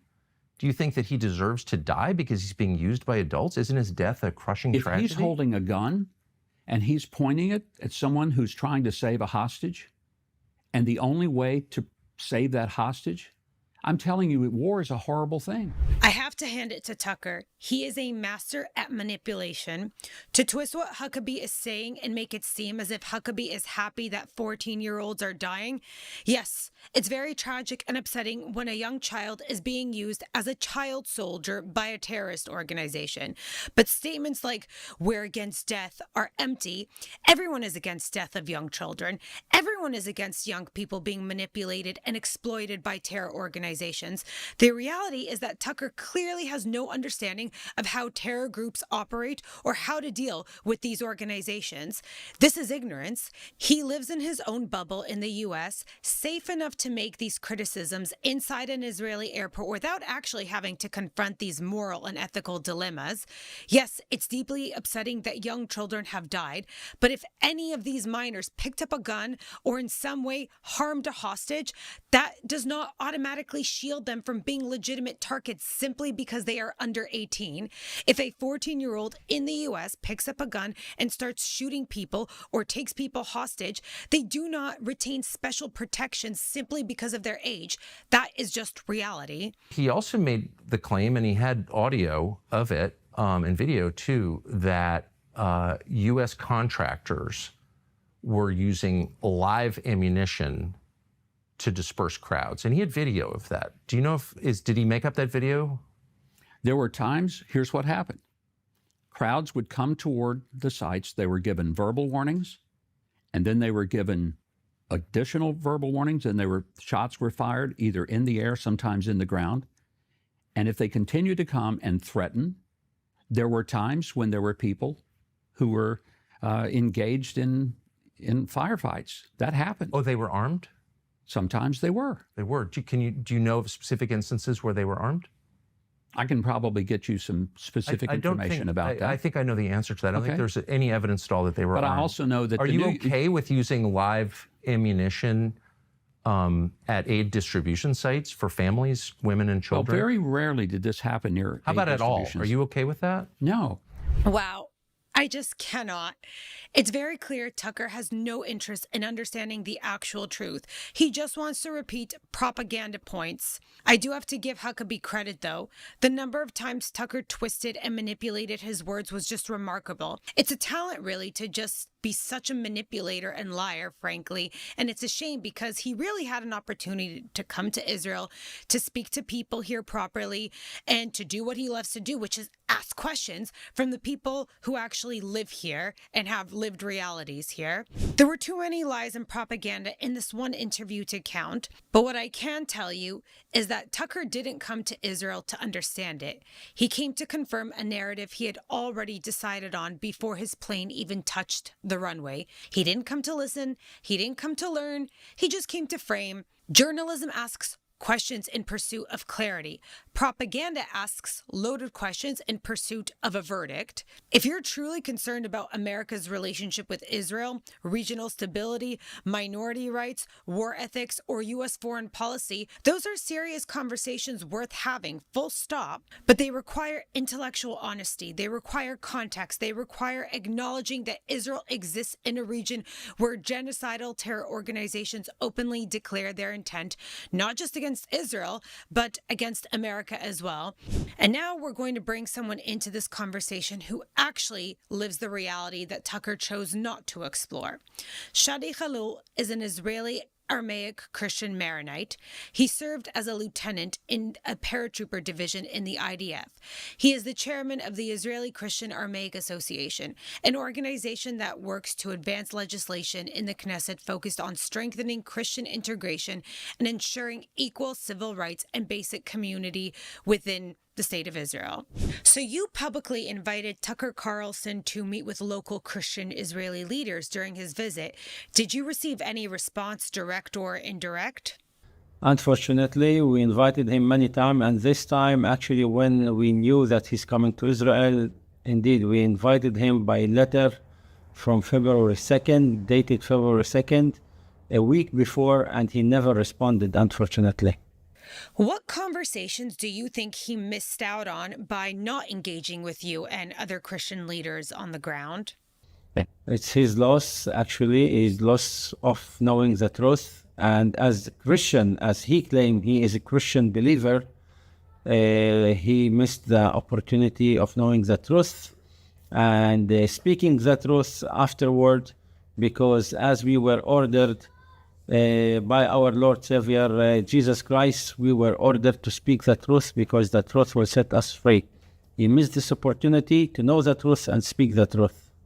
If you had sat down with him, what was a misconception that you would have challenged immediately? First of all, as I said, he would know better about our thriving community and life in Israel as native Christians in the Galilee, as Israeli citizens living in proper Israel, knowing how we would be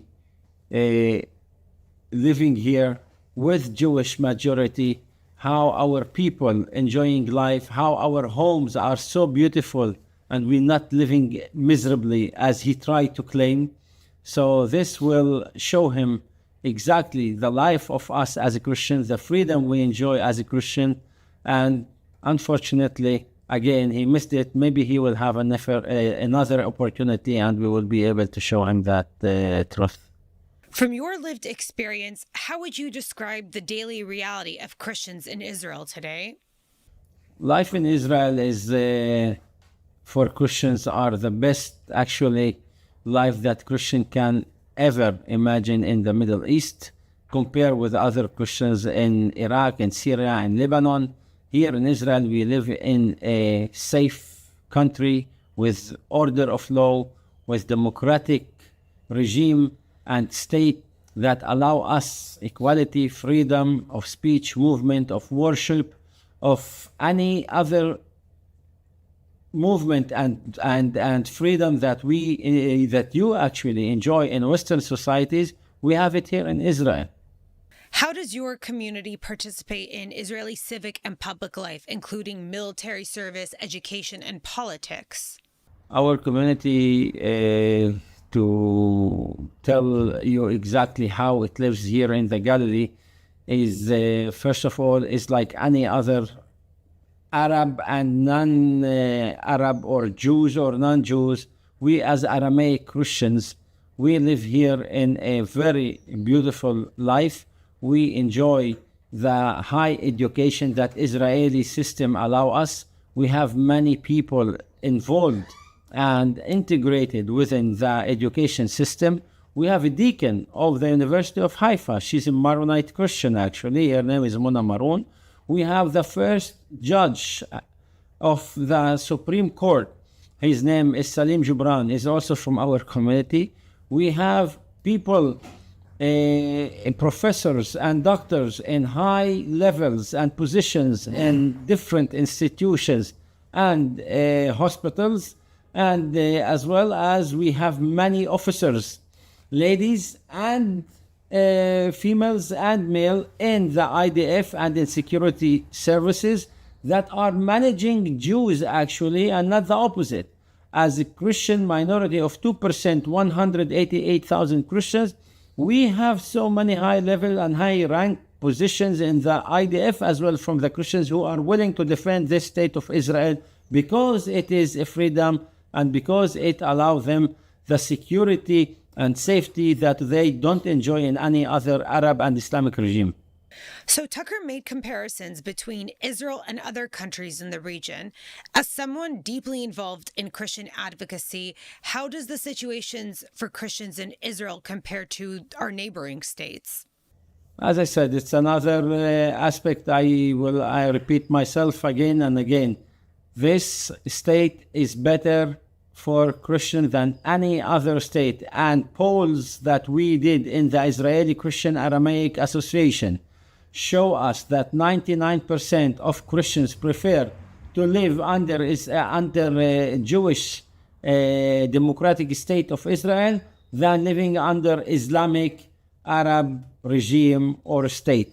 This is an evidence that the Christians are happy. And by the way, when Christians want to move from an Arab town inside Israel, like Nazareth, for example, because of their Muslim neighbors' oppression to them, they move to Jewish towns within Israel, like Haifa, like Nofa Galil, and other towns, because under Jewish, they enjoy the life and freedom and not with living with Arabs.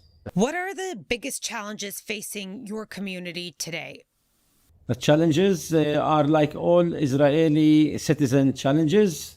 It's making sure that we have a good future for all of us, that the stability in the region is guaranteed, that no wars will be again and again repeated with maybe Iran, with other Arab and Islamic regimes that always threaten the state of Israel. This danger is a danger for all of us as citizens of the state, and these are challenges by itself for our future in this region. What is the danger, in your view, of commentators like Tucker speaking about minorities in Israel without actually engaging with them? Well, these commentators that actually talking about us, about me, about my community, about our society as a Christian native people in the land and the Holy Land in Israel, actually harming us and destroying the beautiful coexistence that we enjoy here in Israel. And they are endangering the Christian actually in Arab countries and inside Israel too. Because while we are living here in a beautiful life in Israel, thriving Christian community, the other persecuted Christians under Arab and Islamic regime are actually needing this voice of Tucker Carlson to speak for them, and he's not doing so, and he's exposing only so-called people who got paid to speak propaganda and lies against Israel, and not exposing the danger and the persecution and the oppression and the silent genocide that Christians are facing under Islamic and Arab regimes in Lebanon, in Syria, and Iraq, in Egypt, in Jordan, under Palestinian Authority, in Bethlehem and others that are controlled by Arab Islamic regime of the Palestinian Authority. That's what Tucker Carlson should expose, and that's what they need him to expose if you want to help the Christians in the Middle East. Shadi, thank you so much for joining us today. We really appreciate all of your insight. Thank you, Zaina from ILTV. Thank you. And that's it for this episode of Off the Record, a place where we step away from the noise, challenge the narratives, and have the conversations that deserve more than just a viral clip. Thank you for joining us, and we'll see you again next time.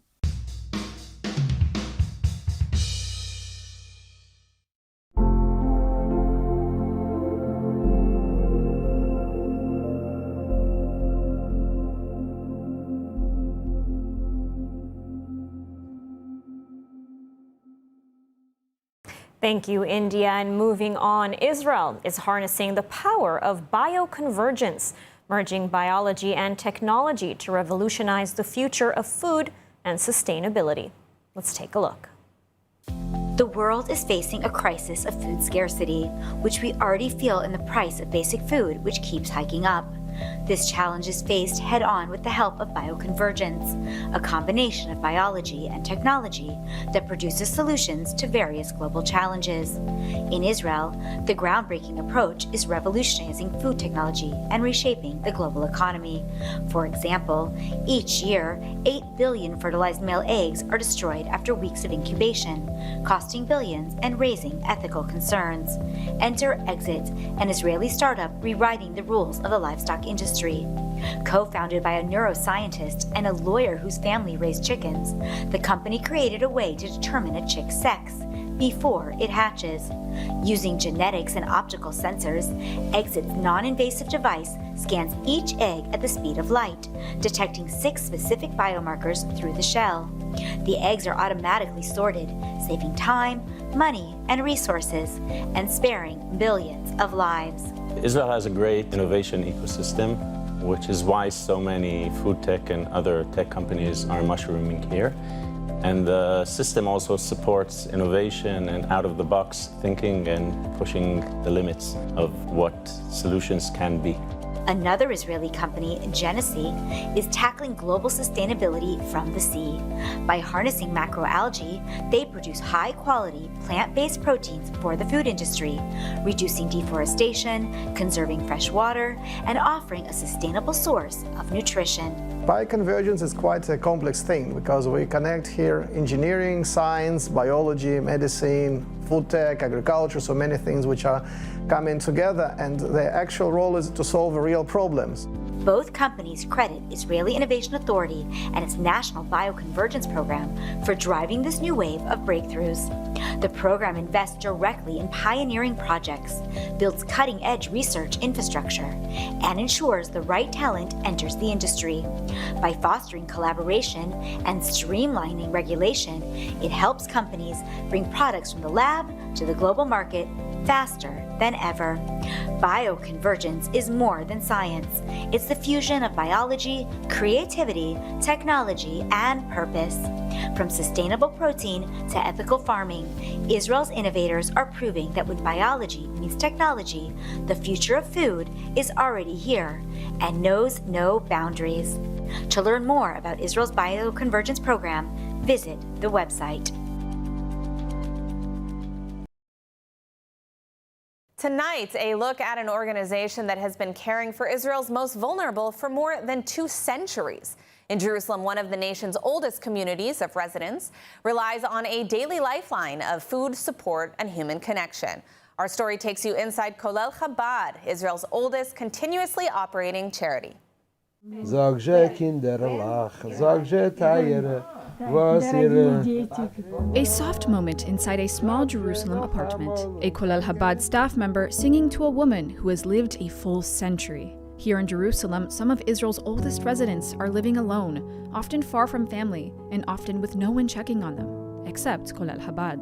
Founded in 1788, Kolel Chabad is Israel's oldest charity, and today its mission remains the same: help anyone in need with dignity, respect, and a human touch. Each day, hot, freshly cooked meals are prepared and delivered to thousands across the country. But here in Jerusalem, the work is deeply personal. Volunteers don't just drop the food at the door. They step inside, they say hello, they check on how people are doing. For many recipients, this is the only visit they receive all day. Each of these doors, behind it, there's another resident with a fascinating story. Each one has an amazing life story. But the last apartment, all the way on the top floor, the final corner, the last apartment, 479, there's a woman that lives here, 103 years old, one of Israel's oldest residents. Rosa is 103 years old. She lives here in Yerushalayim 23 years. She came from Moscow, from Moscow. And we have the merit every single day to deliver food for her here in her apartment. Rosa is just one of the thousands who depend on this work. Holocaust survivors, immigrants with no family left, and seniors who simply cannot afford food in a city where prices keep rising. From the hallways of public housing to the small apartments tucked into Old Jerusalem, every delivery is a reminder that no one should grow old and be left alone. And in a time of national crisis, when many families are struggling more than ever, Kolel Chabad's work has only grown. To support this work, and to help ensure no senior in Israel goes hungry, you can donate directly to Kolel Chabad. Every meal makes a difference.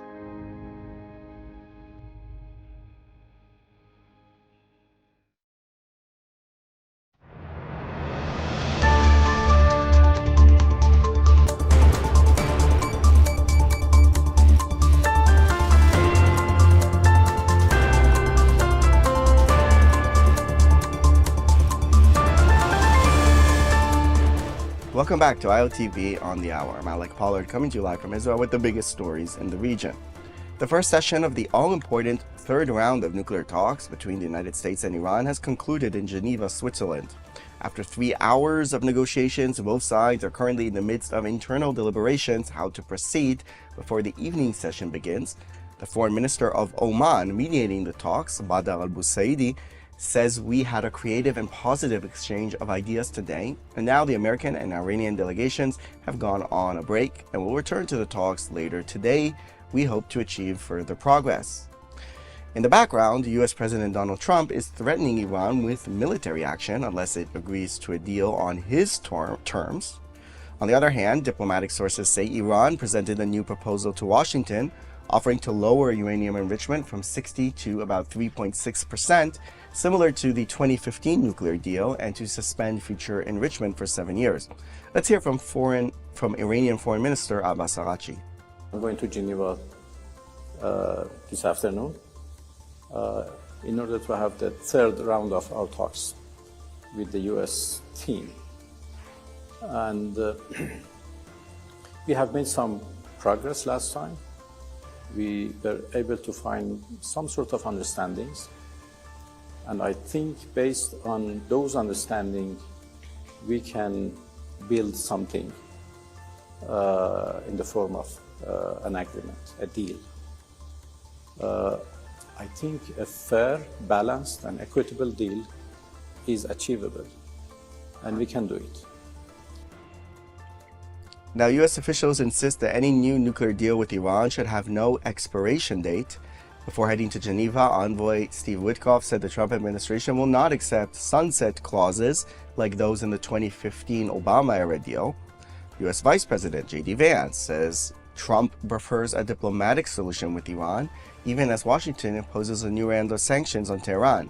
He stressed that the U.S. president has been clear Iran must never obtain a nuclear weapon, but said that Trump has other tools at his disposal if diplomacy fails. Let's listen to Vance. Can you explain to the American people why the United States would need to strike Iran to stop them from getting a nuclear weapon if the United States obliterated their enrichment program last summer?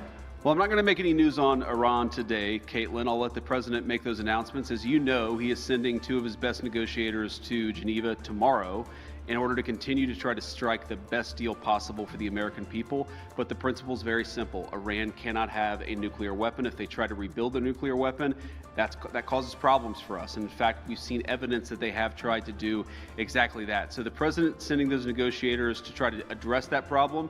As the president has said repeatedly, he wants to address that problem diplomatically, but of course the president has other options as well. Now, Indian Prime Minister Narendra Modi addressed the special session of Israeli parliament last night, hailing the partnership between the countries and finishing with an iconic show of solidarity with the Jewish people. Listen here. Honorable members, our shared ideals are the deep foundations that give strength to our modern partnership. We are democracies shaped by history and focused on the future. Am Israel Chai. And today, Modi visited the Yad Vashem Holocaust Museum with Netanyahu before a joint session in which the two signed 16 memorandums of understanding on a diverse range of fields such as agriculture, technology, and security. Let's hear from Netanyahu. This is an amazing visit, an amazing conclusion to an amazing visit. It was short, but extraordinarily productive and also extraordinarily moving. I think there wasn't a dry eye left in Israel after your moving statement yesterday in the Knesset. And that's all for this edition of ILTV on the Hour. Don't forget to download the QR code on your screen for our new WhatsApp channel and constant updates throughout the day. Thanks for watching.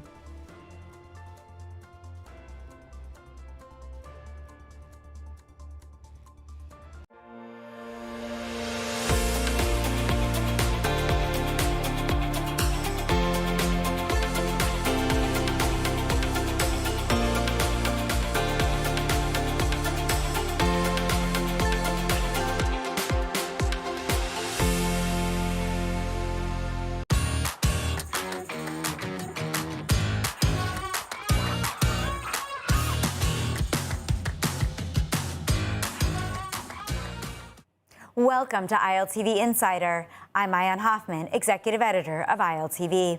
Tonight, we take a closer look at the rapidly escalating standoff with Iran, as Tehran prepares a new draft proposal for nuclear talks and U.S. forces build up in the region. Many still believe that the U.S. and potentially Israel are quietly preparing for the possibility of a strike. When will we know? With me today, I have Olga Deutsch, Vice President of NGO Monitor, and Nava Edelstein, a public diplomacy expert. Together, we're going to dive in and ask these experts. Olga, let's start with you.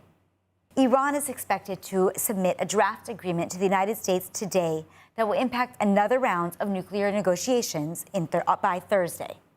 If President Trump said last June, though, that Iran's nuclear program was quote-unquote obliterated, I think the first question we need to ask is what are the negotiators actually going to be discussing in Geneva on Thursday? How can the program have been obliterated and still need to be obliterated right now?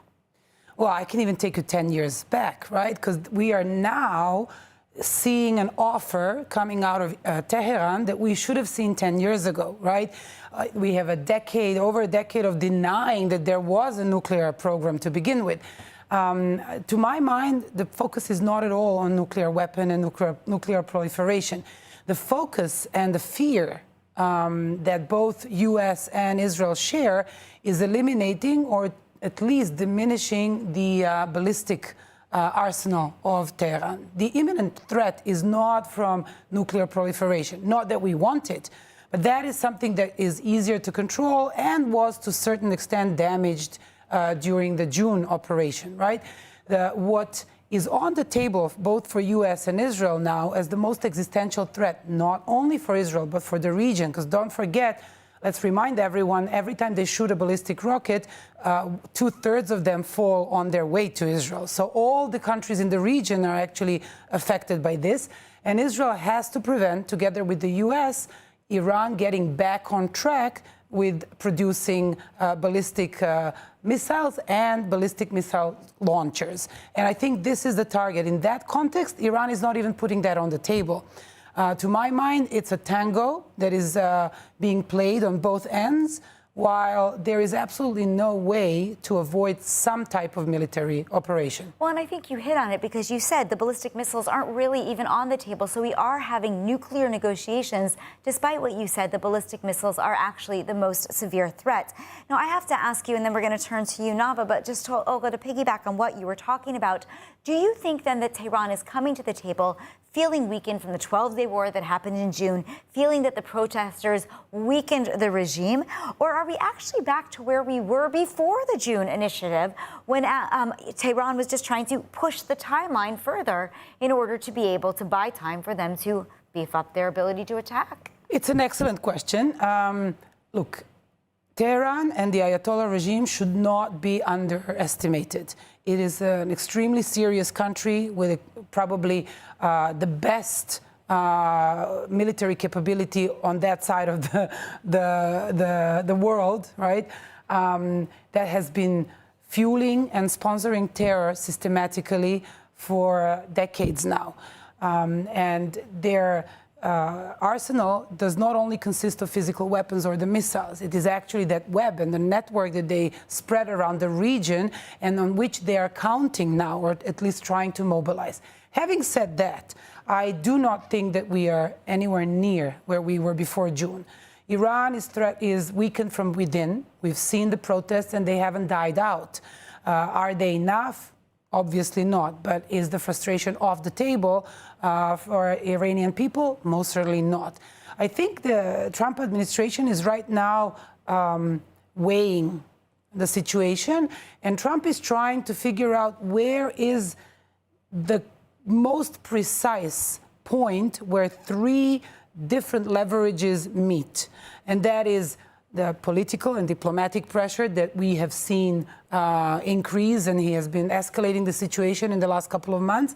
The threat of a hoovering military operation and all the, there hasn't been that much military force in the Middle East since the Iraq War, which is incredible. And then counting as the third pillar of leverage is the internal pressure. And I think the Trump administration is literally weighing it by an hour to see where is the most exact or the closest to exact equilibrium point where these three meet, and where is the right time to attack. From all three. And so, Nava, turning to you, U.S. obviously is weighing an attack, but here in Israel, we're also getting ready potentially for a strike. We heard Prime Minister Netanyahu talk about if Iran would attack us, what would happen to the country. The schools, for example, I have children in elementary school that were asked to do Zoom exercises to make sure they could connect to their classrooms in the event of an attack, in the event that school was canceled. And certainly, the military is building up, the U.S. military in the area. The USS Gerald R. Ford arrived. Embassies, we're told, are on high alerts. So how close, realistically, do you think we are to a strike? Are we going to wait for Iran to submit this proposal, or could we even see a strike as early as tonight? Well, we could see a strike early as tonight, but I would like to say, first of all, the Israeli people were resilient. We've already been through it once. I don't see a situation where it can be that much worse than what we've seen. We've been able to weaken their efforts, what they've been able to do. We have the U.S. support in the region. I think that is a huge factor that we will take into consideration. And you see it in the streets. People are hesitant. We understand that there is a strike that could happen. But I think the situation is different now than it was before. We see their capabilities, but we also see what our capabilities are. And now with the U.S. here in the region, I think we have the upper hand. And do you feel that strike is something, though, that is going to happen in the near future, U.S. or Israel? And what are the most likely scenarios? Are you thinking a limited strike, maybe just on some of the more broader nuclear sites, or ballistic, as Olga was referring to? Will this lead to some kind of regional escalation? Will we see the proxies getting involved and a larger scale war? That's an excellent question, and I wish I had the answers. I think we would all feel a little bit safer if I did. We have to consider all that can happen and what can be put on the table. If it happens, it'll happen. It should happen soon.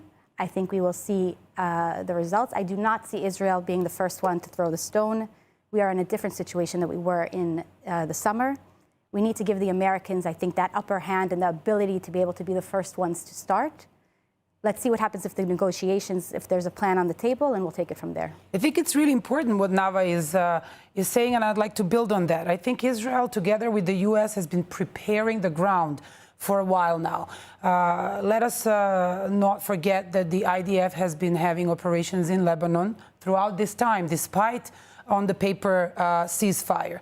Gaza is a non-issue. It doesn't mean that we don't have a situation to solve there, but security-wise, it's a non-event, right? Tehran is counting or trying to mobilize Hezbollah in Lebanon and the Houthis in Yemen, and I don't see that that is really going to happen in any meaningful way. The projections are that Hezbollah might do a few symbolic shoot a few rockets to sort of hint symbolically allegiance to Iran, but it's probably not going to go into a more aggressive assault, especially that at least right now, internationally, the circumstances are such that the local government in Lebanon is, at least on paper, trying to demilitarize and look into a brighter future. So in that sense, U.S. and Israel have strategically prepared the ground for this. More broadly, geopolitically, it is in no one's interest to escalate any further.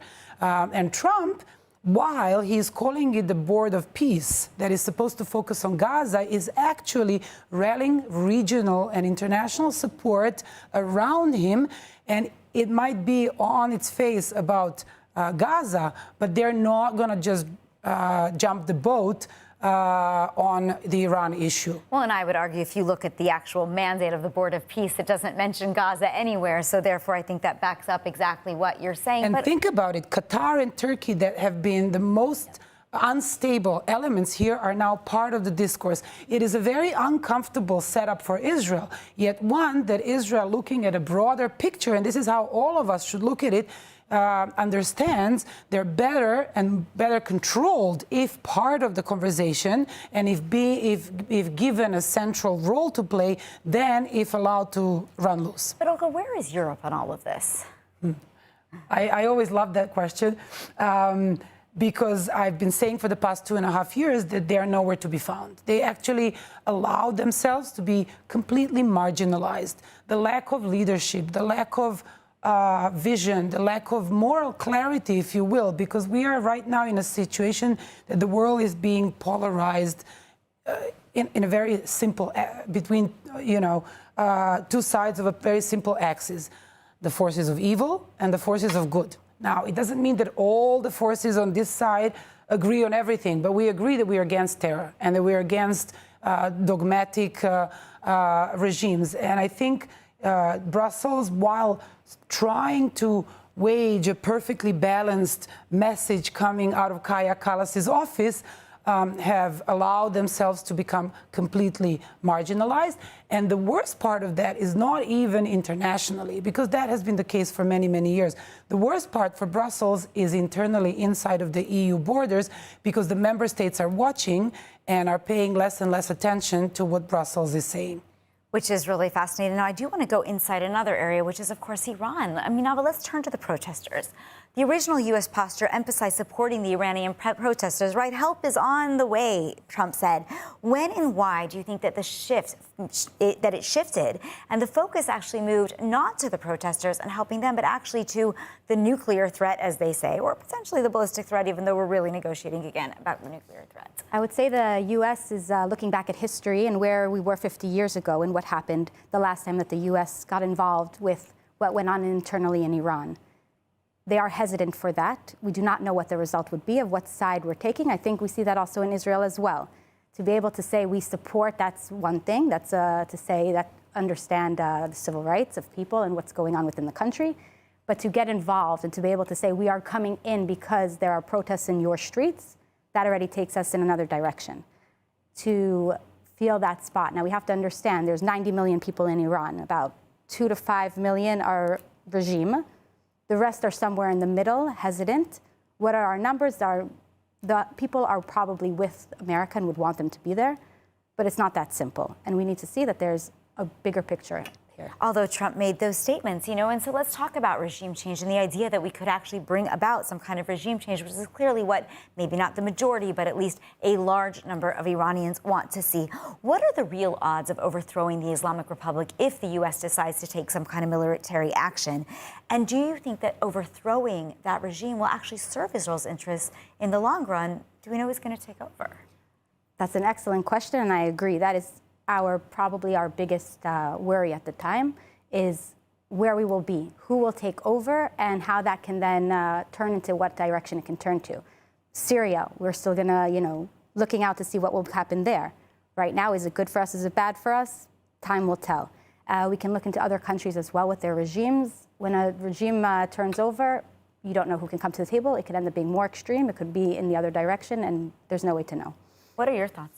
Well, yeah, I had an interesting conversation on this issue in the context of Central and Eastern European countries that have, such rich experience in transitioning from post-Soviet bloc to wannabe democracies. And I deliberately use that term because that already tells you how much of a challenge that process of transitioning is. Even when there are good intentions. Exactly. And as someone coming from Serbia, we overthrew a totalitarian regime there.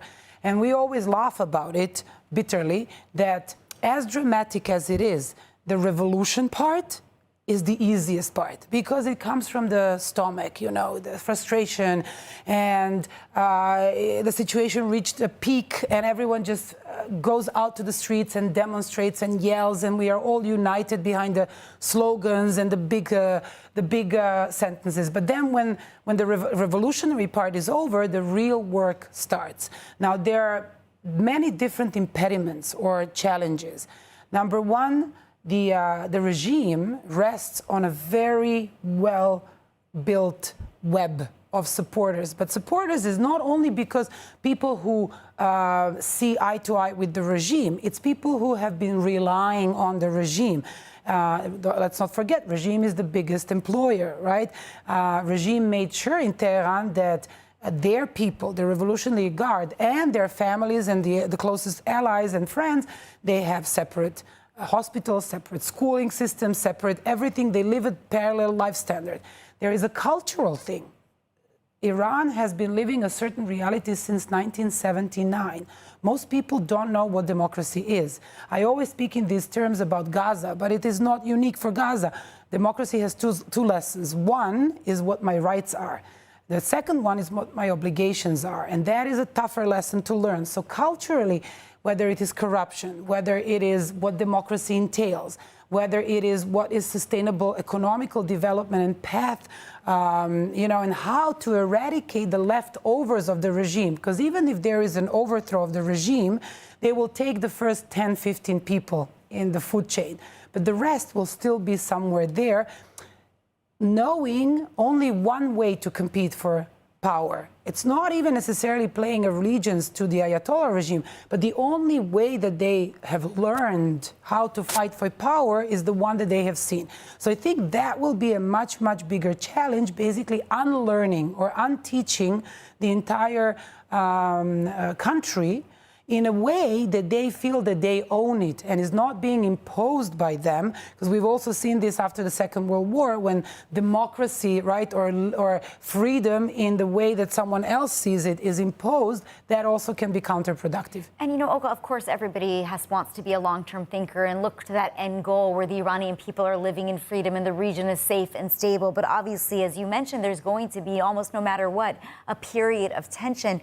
Do you think that tension could actually worsen the global atmosphere toward Israel itself, even as we are potentially a positive player in the overthrow? Well, the simple answer is yes. It's never that simple, but the simple answer is yes, because those who seek to vilify Israel will use any and every vehicle to do that. There is already an oversimplification around the world of the conversation around the escalation with Iran. And even inside of U.S., let alone in Europe, where the sentiments right now vis-a-vis U.S. are not very friendly, right? So anything coming out of Trump's administration is seen as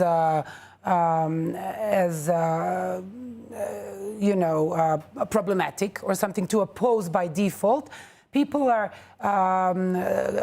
accusing Israel of attacking the Iranian people and seeking to escalate the region. So I think we will continue to see a lot of that. I think Middle East will remain for at least another year, if not more, one of the main sources of global drama, if you'd like, and Israel will be center stage. But if we zoom out and we discuss on a more serious or policy level, what will the people say in the parliamentary corridors or in the rooms? I think most of the people, even if not publicly, will thank Israel and thank the US for taking care of one of the biggest sponsors of terror in the last 50 years. Now, Nava, I want to turn to you because, you and I were speaking earlier about the women life freedom movement, and you played a big role in helping to publicize that and talk about that. And it really did shake up Iran and really played a big role in the protests that we saw even now. Do you think that energy, after all of these weeks and no help coming on the way, is still alive and could be renewed, and could renewed external pressure? Let's say that Trump does attack or that there is more rhetoric against the regime, the negotiations fail. Could that energy be reignited? It definitely could be reignited.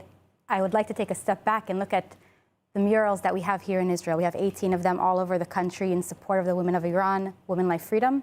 Human Khalili, the artist behind them, he wanted to bring them to the US, to campuses, to be able to show the American support and Israel's support to the women of Iran, and doors closed. No one wanted to show their support for the women of Iran in that kind of a way, of an artistic way of showing it. Now, I think that is interesting, and it's a little bit, I would say, of a turnoff to where the U.S. is in the sentiment and where they really are holding to the people of Iran. Now, will the women reignite themselves? Probably yes, because when you're desperate and there's nothing left to do, the only thing you can do is fight for your life. And that's what we saw in the protests, and it'll come back. But they need the support externally. We need to be able to see it on campuses. Will it happen? Probably not. The regime is embedded so much into the rest of Western civilization. But there is hope. There is hope to see it. And I want to turn to Purim. I'm going to ask you both this question because I think it's important. We're coming into the Jewish holiday of Purim. It's in about a week and a couple of days, maybe 10 days. And, as we head into Purim, the story is obviously rooted in what is known as ancient Persia, which is actually Iran. And, I'm wondering, is there any parallel here? Is it okay, or is it just too much of a leap to connect this Jewish story with today's complex geopolitical reality? Nava, you start.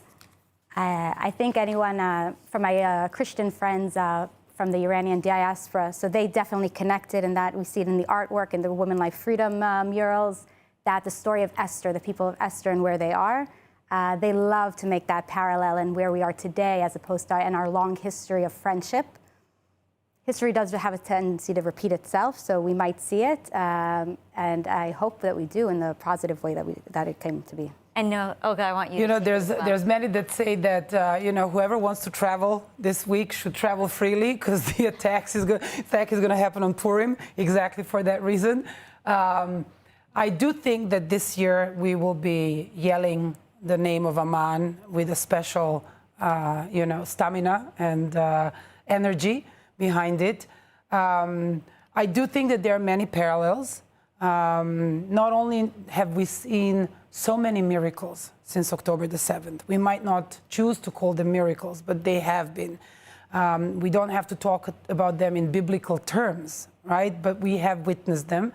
And I do think that there is a parallel also between the great Persian kingdom back then and the great country of Iran. The fact that it has been hijacked by a totalitarian regime is besides the point. It is still the great nation of Iran and the great country of Iran. But there is also a parallel that it took a hero. But it wasn't a typical hero. If we isolate, and we're here 3 women on this panel, if we isolate Esther's leadership, it was a very unique and very special one. It wasn't a bombastic, it wasn't very dramatic. She didn't make big proclamations. She spoke quietly and to the heart of the people. Amazing. Well, unfortunately, we are out of time, and I really want to thank both of you for being here, both Olga and Nava, for joining me today. If you found this discussion valuable, please check out the ILTV podcast. for a further series of in-depth interviews on YouTube, Spotify, or wherever you get your podcasts. I'm Ayan Hoffman. Thanks for watching, and we'll see you next time.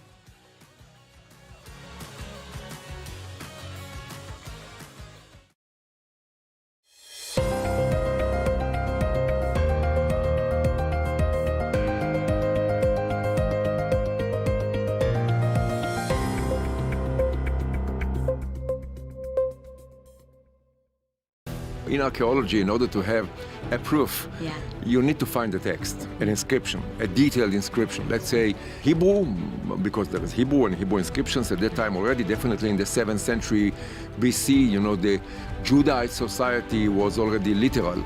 Literacy proliferated in Judah at that time. So this is one possibility, or a Greek text or something like that. And that hasn't been found no, yet. we don't have any text. But we are, in my opinion, as close as possible to have a proof without a text by looking at the material culture. Hello and welcome to the ILTV podcast. I'm Ayan Hoffman, executive editor of ILTV, and we are so happy to have you back, our viewers and our listeners. Now, there is nothing like wrapping up the week with a little bit of academic controversy. Today, I'm joined by Professor Israel Finkelstein, head of the School of Archaeology and Maritime Cultures at the University of Haifa. Over the past couple of years, I've been learning more and more about this school, and honestly, it makes me wish I was younger again and that I could go back to study. But since that's not exactly going to be the case, and it's not an option for me, I think we're going to do the next best thing, which is to bring the experts here and let you get a window into what those students are learning, give you a taste of some fascinating questions, debates, and discoveries that the students are wrestling with. So, without further ado, I'd like to welcome you, Professor Finkelstein. Hello, I'm very happy to be here. Wonderful. So, Professor Finkelstein, before we get into some of the big debates, I want to start with Megiddo, or Tel Megiddo as it's called, an archaeological site in northern Israel. It's about 30 kilometers southeast of Haifa, 120 kilometers north of Jerusalem. So take us to Megiddo. When you stand on that mound, what do you feel you're standing on, and why do people keep coming back there? Jokingly, I would say that I feel that I'm standing at the center of the universe. And the reason is that I've been there for almost 30 years. And it's a fascinating place, a major mound, perhaps the most important for the study of the archaeology of this part of the world, in fact, even beyond the borders of the State of Israel, in the Bronze and Iron Ages, including biblical times. And it is centrally located, strategically located on the main highway that leads from Egypt to Syria and Mesopotamia, and hence it had always been a very important place. It is mentioned, by the way, by all great archives of the ancient Near East, first and foremost the Bible, of course, but also Assyrian records, Egyptian records, and so on. And this is why it has been excavated for many years. I am the fourth in line, starting in the beginning of the 20th century. And the finds are fascinating. First and foremost, I would say that once you come to visit the site, you can see there are more monuments from biblical times than in any other place in Israel and beyond, including Jerusalem. Because in Jerusalem, for instance, the layers which represent, the Iron Age, the time of the Kingdom of Judah, are deep in the ground and covered by many centuries of urban development. At Megiddo, it's about half an hour beyond surface. So for archaeologists, it's wonderful. And it has been a great adventure to be there for many years. Well, now I know that people actually call the site Armageddon, which in and of itself is a name that grabs your attention. So what did your team actually find there in the late 7th century BCE layers that made you say, okay, something major clearly happened here? Yeah, I think we have to start with the question of Armageddon, because Armageddon, is a corruption in Greek of the Hebrew Har Megiddo, the Mound of Megiddo.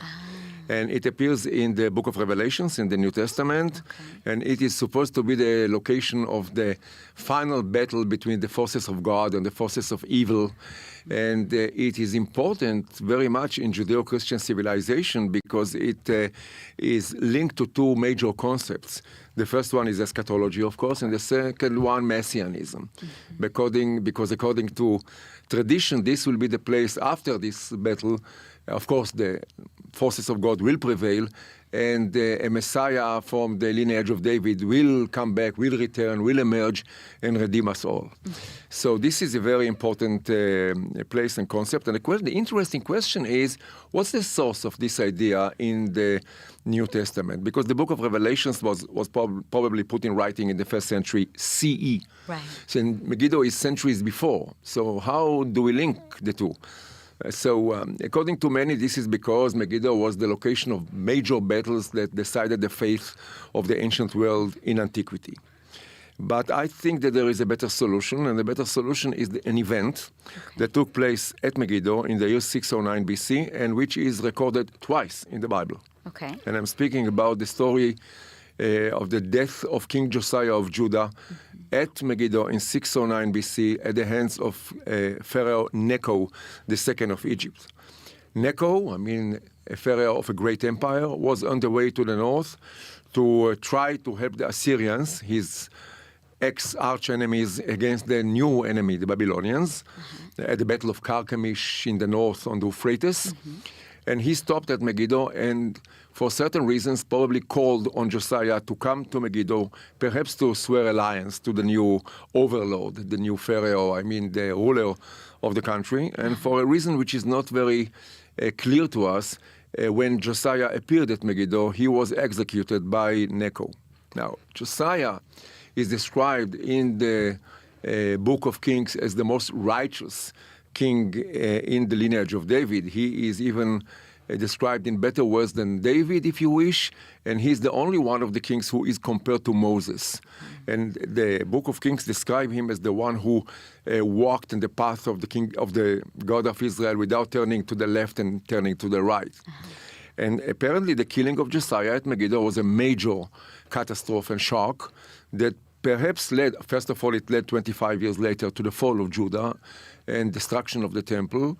And perhaps there was this memory that this terrible event happened at Megiddo, and this was the reason for the idea, eschatological idea, that can be traced in ancient texts starting in the 5th century BC, perhaps a short while after the event itself at Megiddo, that this is the place where a new Davidite will emerge after this battle, the final battle. But now you're an archaeologist. We're talking a lot about the text. What is the piece of evidence that you found underground that lets us know that this battle story actually did take place there? Exactly. So first of all, let me say that there is another version of the story in the Book of Chronicles, but speaking about a big battle that took place at Megiddo. Okay. However, I think that Kings gives us a better testimony because it gives us a real-time testimony from the late 7th century BC. Josiah was there close to the year 600 BC, and the death of Josiah took place in 609 BC. So this is one important thing to remember. Chronicles is a different story because it was composed centuries later and also depicts in a way concerns of the authors of later periods. Right, which is a controversial issue in and of itself, Absolutely. Though we're not going to jump into it right now. One of the many controversial issues, there are many of them, of course. Yes, when you talk about the Bible, but give me some idea. What is the physical evidence that So you we found? were looking for evidence for the 7th century BC since I started at Megiddo many years ago, and we could not. And the reason is that this was a major project of, excavating at Megiddo of the University of Chicago in the 1920s and 1930s. And they began their work with the idea of peeling off the mound layer after layer. And they did manage, in fact, to remove the upper layers. And then they decided that it's too much, and they turned to another method to continue their work at Megiddo. But in any event, it was difficult to find a location where the 7th century remains have not been removed. And finally, after many years, we managed to find a sector of the site where we thought there are still remains that they had not been removed by the University of Chicago excavators. And we started there a few years ago, and bingo, we managed to unearth remains, which in a sequence which starts in the late 8th century, which means the destruction of the northern kingdom of Israel rather than Judah in the late 8th century in the hands of the Assyrians. and then continuing into the beginning of the 7th century and into the late 7th century. And in the layer of the late 7th century were the interesting find which can be linked to the story of Josiah at Megiddo. Just give me one idea of an artifact. What did you find? So there were several of them. Let me start by saying that we were surprised, in fact, to find a big number of Egyptian ceramic vessels at Megiddo, and not only that they are Egyptian, they were indeed manufactured in Egypt and brought to this country, and not what we call Egyptianized, which means some sort of producing vessels looking like Egyptian. So they are real Egyptian vessels, and the question, and the number of vessels at Megiddo was bigger than in any other site in the vicinity, in fact, in the entire region. So the question was, what's going on here? What is this? Is this representing traders living at Megiddo under Egyptian rule in the time when Egypt took over from Assyria and established a center at Megiddo, as it was before? It was an important place, as I mentioned before. Or maybe we are speaking about immigrants that came to live at Megiddo, serve the Egyptian administration, something like that. And there was always in parallel the possibility of garrison, which means that this was a garrison station there in order to advance the goals of the pharaoh at that time in the late 7th century. And the fact of the matter is that it was difficult to decide. And then we found another trove which is connected to the question of Egypt at Megiddo, but it's not Egyptian. In parallel to the Egyptian finds, in the same layer, there was a big number of what we archaeologists describe as East Greek pottery. Okay. And why is this important? East Greek, which means that it comes from, let's say, Asia Minor. Okay. The eastern part of the Greek culture, especially there in the late 7th century. It can be very precisely dated because of ancient texts which are related to that region, over there in the Western Mediterranean. And it is found in places which are connected to soldiers' garrison of Egypt, because we know in parallel from ancient texts that there were Greek mercenaries in the service of the pharaohs of the 26th dynasty, including that Necho that is connected to the story of Josiah. And there is, in fact, a site in Israel, not so far south of here, from Tel Aviv and Rishon LeZion, where we are, at Palmachim, where there is some sort of a fort which apparently served the military of the 26th dynasty, and indeed there is East Greek pottery there. So the fact that we had a connection, a combination of East Greek pottery with the Egyptian pottery, and on top of this, the historical descriptions of Greeks serving in the Egyptian army. For instance, Herodotus, the famous Greek historian in the 5th century BC, speaks about Greeks serving Egypt at that time. In the late 7th century BC, he looks back and describes this. And even more surprising, the Assyrian king of the time, Ashurbanipal, tells us that King Giges of Lydia, which means Asia Minor, sent mercenaries to serve the Egyptian So it Egyptian sort of all army. comes together in that way. Everything connects together, and perhaps we are touching on some sort of real link between, archaeology and the story of Josiah and Megiddo. Go ahead. Yeah, I would add another piece of information which is also interesting, that there are two places in the Bible, in the Hebrew Bible, which hint that Greeks were involved in the killing of Josiah. So there you go, clicking the whole thing together. Yeah. And it's interesting because, always in the headlines, we love to see proof. And we say that, okay, this proves the Bible. Do you believe that what you found then actually does say that Josiah was executed there, his head cut off, the battle with Pharaoh Necho took place the way that we read it in the Bible? Do you believe that the archaeology can say this is what happens? It's not 100% proof, in my opinion. In archaeology, in order to have a proof, you need to find a text, an inscription, a detailed inscription. Let's say in Hebrew, because there is Hebrew and Hebrew inscriptions at that time already, definitely in the 7th century BC, you know, the Judahite society was already literacy proliferated in Judah at that time.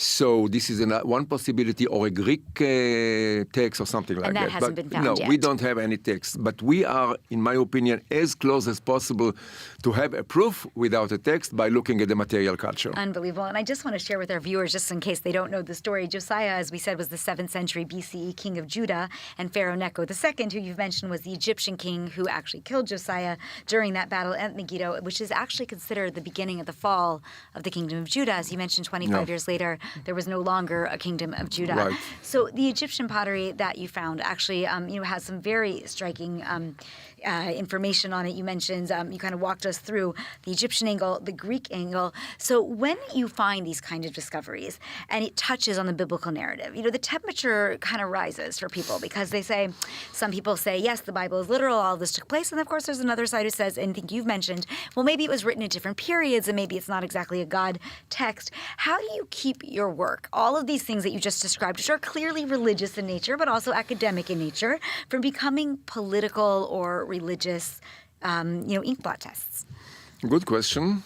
I think that the only way to do this properly is to stick to research. Okay. And you will never hear me expressing political thought or ideas in relation to archaeological finds. Of course, each of us has his own view about our culture, about the state of Israel today and so on, and the world today, in fact. But I keep this aside completely, and I try, and I hope that I succeed to conduct myself according to research, according to, and studying the Bible can be done in 3 ways. In fact, in a combination of 3 ways, I would say even better than that, which means you have to look at the text always, and in my opinion, you have to look at the biblical text in a critical way, which is a method that started, if you wish, by Baruch Spinoza, in the 17th century BC. So we are already 400 years into critical biblical research, and there is a strong one all over the world, an interesting one, fascinating one, trying to understand the Bible first and foremost according to the text itself and relationship between different parts of the Hebrew Bible. Then we have extra biblical ancient Near Eastern texts, such as the Assyrian records.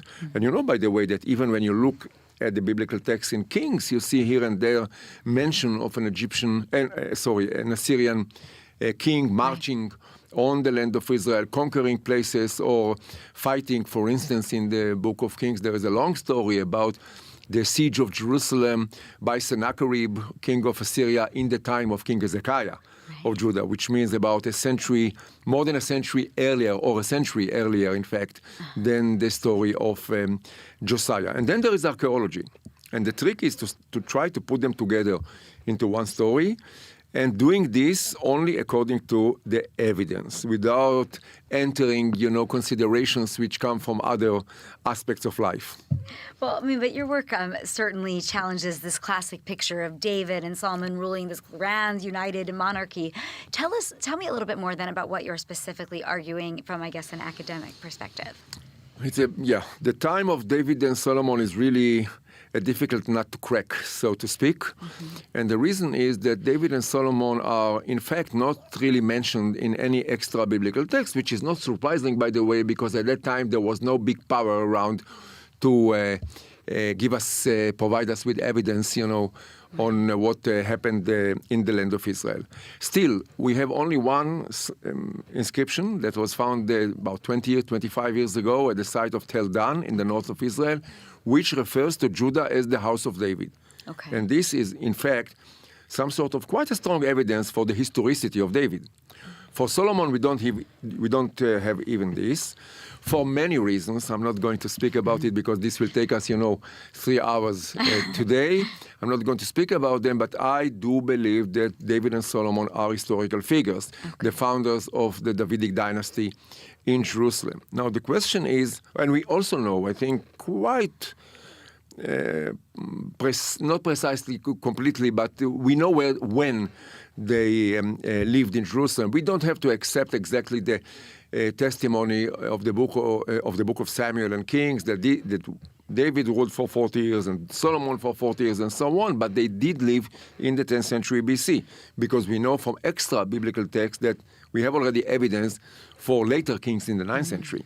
For instance, King Ahab of Israel is mentioned in the Assyrian records in the year 853 BC as taking his army to the north to fight an Assyrian monarch at the Battle of Karkar, far to the north from us. So David and Solomon are in the 10th century. Now the question is, of course, what is the kind of archaeology that we can produce in order to support or not the biblical description? Now, the Bible describes a big empire that stretches from the south, from the desert, the border of Egypt, all the way north. Depends in what part of the Bible, but some parts describe it all the way to this empire, all the way to the Euphrates. And Jerusalem is a golden age city with major monuments and the temple and the palace of the kings of Israel and so on. And for this, the evidence is not forthcoming, I would say. It's not very easy to come by because, well, first of all, we need, of course, to identify properly the remains which belong to the 10th century.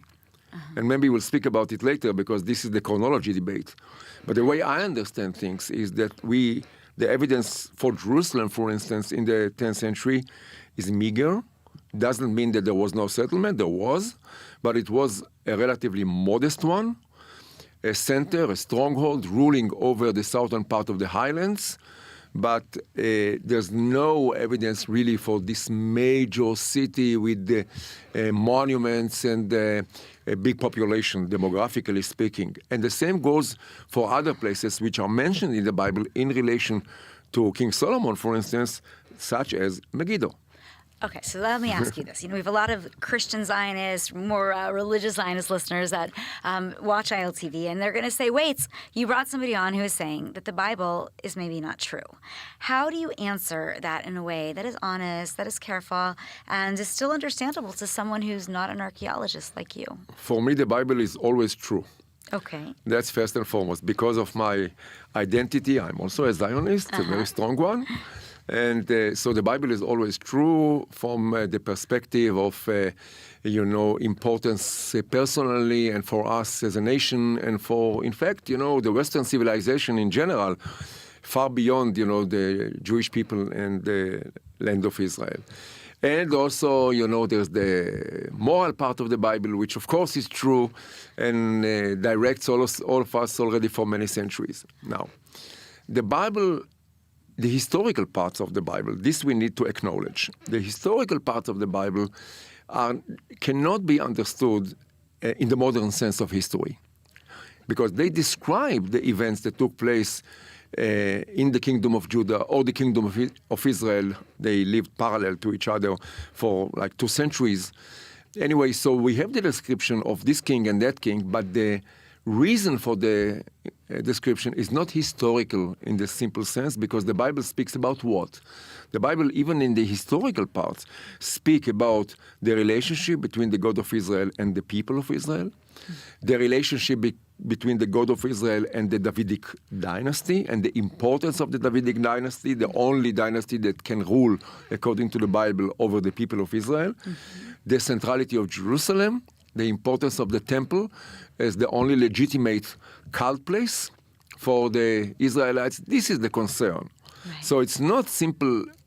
It's more sophisticated in a way that simply recording the events in this year and that year. And this we need to acknowledge. We need to acknowledge another thing, which is as important as the first one that I have just mentioned.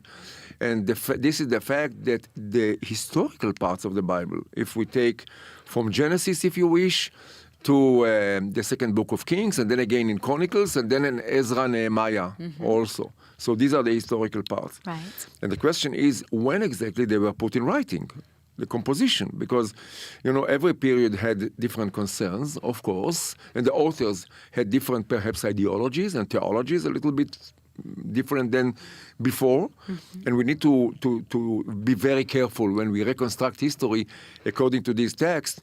In my opinion, the composition is a long one, started in maybe around 800 BC. Okay. I believe that we do have texts in the Bible which were composed in the northern kingdom of Israel before it was destroyed by the Assyrians, which means in the first half of the 8th century, let's say 750, 760, 780 BC. Okay. And then the latest ones, according to me, and here I am a little bit on a minority view, but I strongly stand behind this idea, that the latest ones, for instance, the editions in Chronicles, which we mentioned before, were composed in the 1st century BC, in the late 1st century, in the time of the Hasmoneans. Oh, wow. And this is your low chronology idea, correct? Part of it. This is my low chronology regarding, if you wish, to the biblical text. And there is a low chronology about archaeology. Maybe we'll speak about it. That is a different story. But yes, so we are dealing with text which was composed over 700 years, a long time, with different situations. Kingdom of Israel, Kingdom of Judah, destruction, Persian period, in Jerusalem, then the Hellenistic, then the rise of the Hasmoneans, over 700 years. Just think about it, that if we have a text today that we read, that, why not Yediot Achronot publishes a text which describes the history of the land of Israel from the year 1300 to today, 700 years. Different situations altogether. 100%. But some people have accused you of sort of cherry-picking texts or using a double standard. Can you respond to those critics? Yeah, I have already responded, I think, to this by saying that the Bible was composed in different periods. So sure, I am sure cherry-picking. I admit, the accusation. I admit the accusation, of course, proudly admit the accusation, because this is exactly what needs to be done. Every text in the Bible should be regarded according to its own value, time of composition, archaeological evidence, as I mentioned before, extra-biblical, ancient Near Eastern evidence. So, of course, in my opinion, there is no way to judge a description of construction of monuments in the 8th century BC to the description in the book of Nehemiah of the construction of the wall in Jerusalem, ostensibly in the 15th century BC, but perhaps, in fact, reflecting later situations. Interesting. Now, you're heading the School of Archaeology and Maritime Cultures, as I mentioned, at the University of Haifa at the beginning. So what is the pitch to a smart young person deciding what to study? Why Haifa for archaeology, and why would somebody want to come do it now? I mean, we're many thousands of years after all of these things happened. Well, first of all, why Haifa? Let's start with why Haifa. I think at Haifa we did something unique, and this is the most important point to stress. We have a School of Archaeology which represents all aspects of archaeology. Under this title, the School of Archaeology, there are 4 departments which deal with land archaeology. This is the typical... what you're doing at Megiddo. Yes, exactly. At Megiddo, I am a land archaeologist, if you wish, but we also have a department of maritime civilizations. We have a department of archaeological sciences, which is the like the carbon dating and all of that? Including radiocarbon dating, molecular archaeology, and things which are really fascinating, introducing computational methods, if you wish to call it AI, to the study of the past. So we do have a department, and then Department of Cultural Heritage. Now, the important thing to stress is that 3 of the 4 departments are unique in Israel, and in fact, they do not exist anywhere else in Israel, and which means underwater archaeology, archaeological maritime civilizations, that is to say, and laboratories, which means archaeological science and cultural heritage. And no less important, the combination of the 4, in my opinion, is quite unique in the world.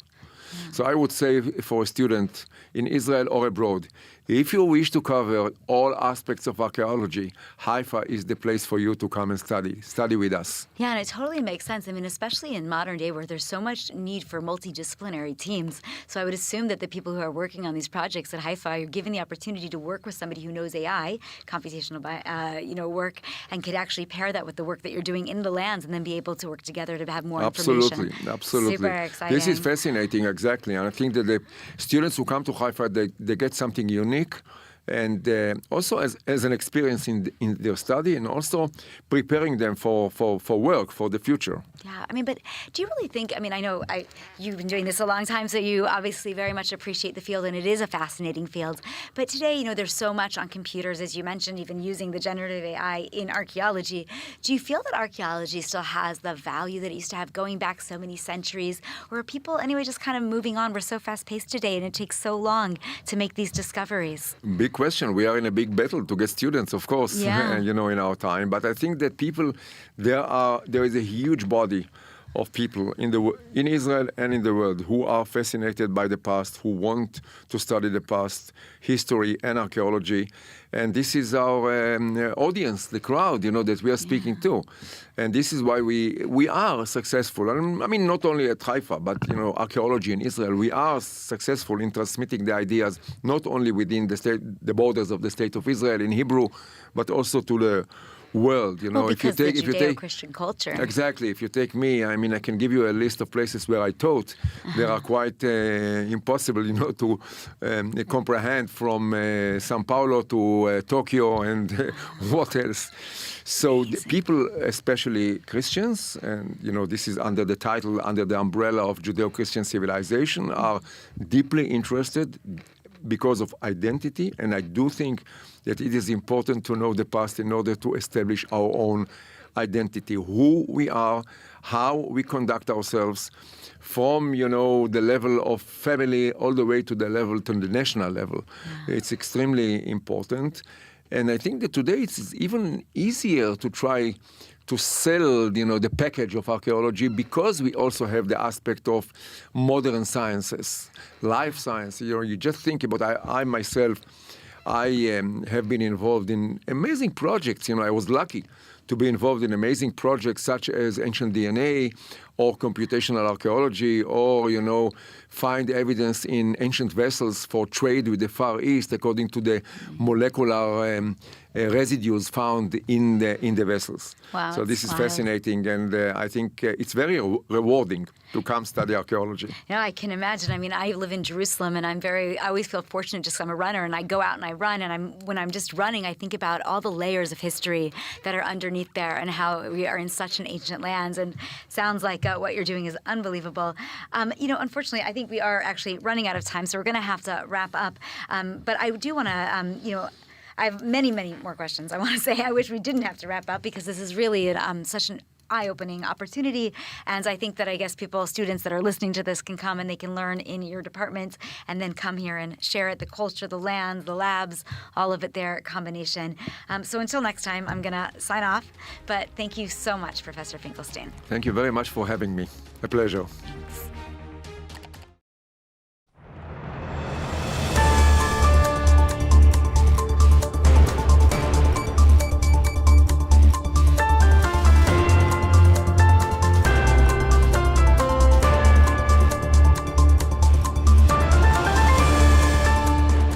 Welcome back to ILTV on the Hour. I'm Alec Pollard, coming to you live from Israel with the biggest stories in the region. The first session of the all-important third round of nuclear talks between the United States and Iran has concluded in Geneva, Switzerland. After 3 hours of negotiations, both sides are currently in the midst of internal deliberations how to proceed before the evening session begins. The foreign minister of Oman mediating the talks, Badr al-Busaidi, says we had a creative and positive exchange of ideas today, and now the American and Iranian delegations have gone on a break and will return to the talks later today. We hope to achieve further progress. In the background, U.S. President Donald Trump is threatening Iran with military action unless it agrees to a deal on his terms. On the other hand, diplomatic sources say Iran presented a new proposal to Washington, offering to lower uranium enrichment from 60 to about 3.6%, similar to the 2015 nuclear deal, and to suspend future enrichment for 7 years. Let's hear from Iranian Foreign Minister Abbas Araghchi. I'm going to Geneva this afternoon in order to have the third round of our talks with the U.S. team. And we have made some progress last time. We were able to find some sort of understandings. And I think based on those understandings, we can build something in the form of an agreement, a deal. I think a fair, balanced, and equitable deal is achievable, and we can do it. Now, U.S. officials insist that any new nuclear deal with Iran should have no expiration date. Before heading to Geneva, Envoy Steve Witkoff said the Trump administration will not accept sunset clauses like those in the 2015 Obama-era deal. U.S. Vice President J.D. Vance says Trump prefers a diplomatic solution with Iran, even as Washington imposes a new round of sanctions on Tehran. He stressed that the U.S. president has been clear Iran must never obtain a nuclear weapon, but said that Trump has other tools at his disposal if diplomacy fails. Let's listen to Vance. Can you explain to the American people why the United States would need to strike Iran to stop them from getting a nuclear weapon if the United States obliterated their enrichment program last summer? Well, I'm not going to make any news on Iran today, Caitlin. I'll let the president make those announcements. As you know, he is sending two of his best negotiators to Geneva tomorrow in order to continue to try to strike the best deal possible for the American people. But the principle is very simple. Iran cannot have a nuclear weapon. If they try to rebuild a nuclear weapon, that causes problems for us. And in fact, we've seen evidence that they have tried to do exactly that. So the president sending those negotiators to try to address that problem. As the president has said repeatedly, he wants to address that problem diplomatically, but of course the president has other options as well. Now, Indian Prime Minister Narendra Modi addressed the special session of Israeli parliament last night, hailing the partnership between the countries and finishing with an iconic show of solidarity with the Jewish people. Listen here. Honorable members, our shared ideals are the deep foundations that give strength to our modern partnership.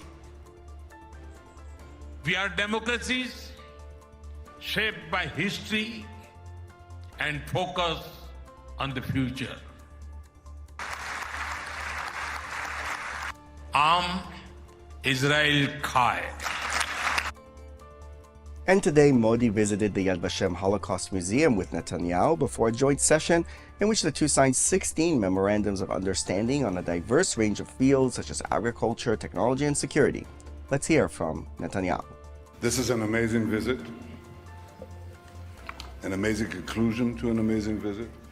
It was short, but extraordinarily productive and also extraordinarily moving. I think there wasn't a dry eye left in Israel after your moving statement yesterday in the Knesset. And that's all for this edition of ILTV on the Hour. Don't forget to download the QR code on your screen for our new WhatsApp channel and constant updates throughout the day. Thanks for watching.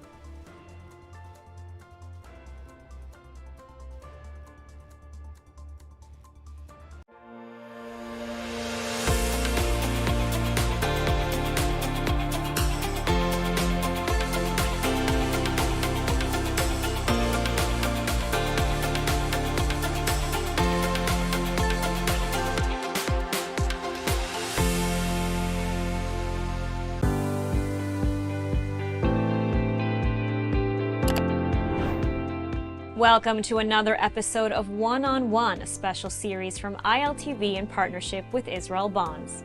I'm Lidar Gaveh-Lazi, and in each episode we sit down with individuals who bring a clear sense of purpose and are choosing to make a real impact. They understand that supporting Israel isn't just about words, but about taking action when it matters most. Our guest today is a trailblazer across multiple worlds. She's a sports journalist and entrepreneur, a social media influencer, and a bold voice for Jewish pride and Israel, especially at a time when speaking up hasn't always been easy. She's also someone who believes deeply in building Israel's future, not just through words, but through action. Emily, you've built a career in spaces that demand both mental toughness and visibility, from sports journalism to entrepreneurship and advocacy. How did your sense of Jewish identity shape the confidence it took to step into these arenas and claim space unapologetically? To be completely honest, I don't feel that my Jewish identity shaped my career. I feel like the career empowered me to, just have a platform in general, which then I could take this platform and elevate my identity. But it took me a while to find it. I went to a Jewish high school. I grew up in a Jewish neighborhood, and Jewish identity was everything I grew up with. So I didn't really appreciate it. And then once I got to college, once I got to the sports world, and then I realized I'm the only Jew, it started to feel like it was a privilege to be like the Jew in the room. And I felt, I don't want to call it a burden because it wasn't. I carried it almost as like a badge of honor, where I felt like I'm the representation for the Jewish people because I'm one of the few Jews here. And then that's where I became more in touch with my Jewish identity, and I used the career that I was building to bring that Jewishness into it and spread positive awareness around it, because obviously, there's a lot of like negative stereotypes around Jews, so I wanted to be like the positive one. And before we continue, a word from our sponsor. Israel Bonds offers a direct way to invest in Israel's resilience while investing in your own future. Invest in what matters. Invest in Israel Bonds. And Emily, back to you. At a time when many public figures are choosing silence, you've actually chosen to be outspoken, especially in standing up for Israel and against anti-Semitism. I mean, what gave you the courage to be so vocal, and what has the response been like, both the support but also the pushback? Well, of course, for me, it didn't feel like it was a choice. After October 7th, and even before October 7th, I always had this like survival instinct in me, because when I was 16, I went to Poland and I saw what people were capable of. And it wasn't just seeing what happened in Poland that kind of woke me up partially. It was coming back from Poland, doing research about how this happened, and then finding out how the world didn't help us until it was convenient for them to. So knowing that we're on our own as a 16-year-old is very traumatizing. But it was irrelevant, because in my mind, okay, this will never happen again. But come October 7th, I got flashbacks. I'm like, oh my goodness, this absolutely can happen again. And we saw the response that the world had. So for me, speaking up was an obligation. I mean, the pushback has been insane. I was unemployed for like a year after October 7th. Miss Universe shunned me.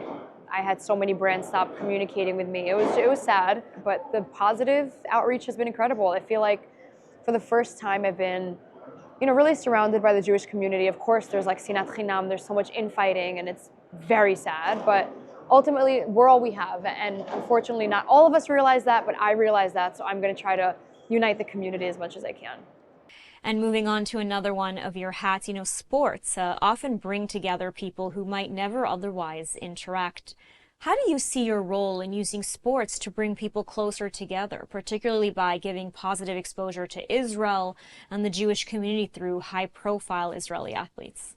Sports in general, I think, is the best bridge to anything. Sports, food, and money unite people. So being on the sports end of it, I feel like it's built incredible bridges for me. I mean, I don't know why it's not spoken about more. I started working in Saudi Arabia 2 years ago, before it was like cool and safe and fun, and I absolutely fell in love with the Saudis. That love was reciprocated, and we talk about Israel, we talk about Gaza, we talk about really uncomfortable things, and the only reason I'm in Saudi Arabia is because of my sports job and because they bought a percent of the league that I work for. So, it's an entryway into many doors that otherwise would not have been opened, and I'm really, really grateful that I get to be on both the political side of things and the sports side of things, because they cross paths so much more than what people think. And, people can disagree on everything, but you could root for the same team in the same sport, and it's all fun at the end of the day. And you've been covering a lot of entertainment coming out of Saudi Arabia. I mean, what have your experiences been like as an openly Jewish, pro-Israel sports journalist and a woman working in that space? The way I was welcomed there was something I wish the world could see, because the media shows you the worst side of things, but there is that majority of silent people. And in Saudi, here's a really heartwarming story. I did Yom Kippur last year in Saudi Arabia, and I observed Yom Kippur 100%. I came with my Tehillim, I came with my Siddur, I fasted, I didn't drink water, I didn't go in the elevator, and I remember somebody came to check up on me all the time because they know I couldn't really move around freely. And after Yom Kippur was over, my Saudi friends from Jeddah, they asked me, so what is Yom Kippur? So I explained to them the Beit HaMikdash, and we fast, and we mourn and repent. And it was a thought that counts. They prepared a feast for me after Yom Kippur because I was hungry. But the problem was They didn't understand kosher and halal are not exactly the same thing, so they prepared a camel for me. And camel's not kosher, so that was a shame. But it's a thought that counts, and it really warmed my heart. And have those interactions challenged stereotypes, either theirs or yours, about what dialogue and coexistence can look like?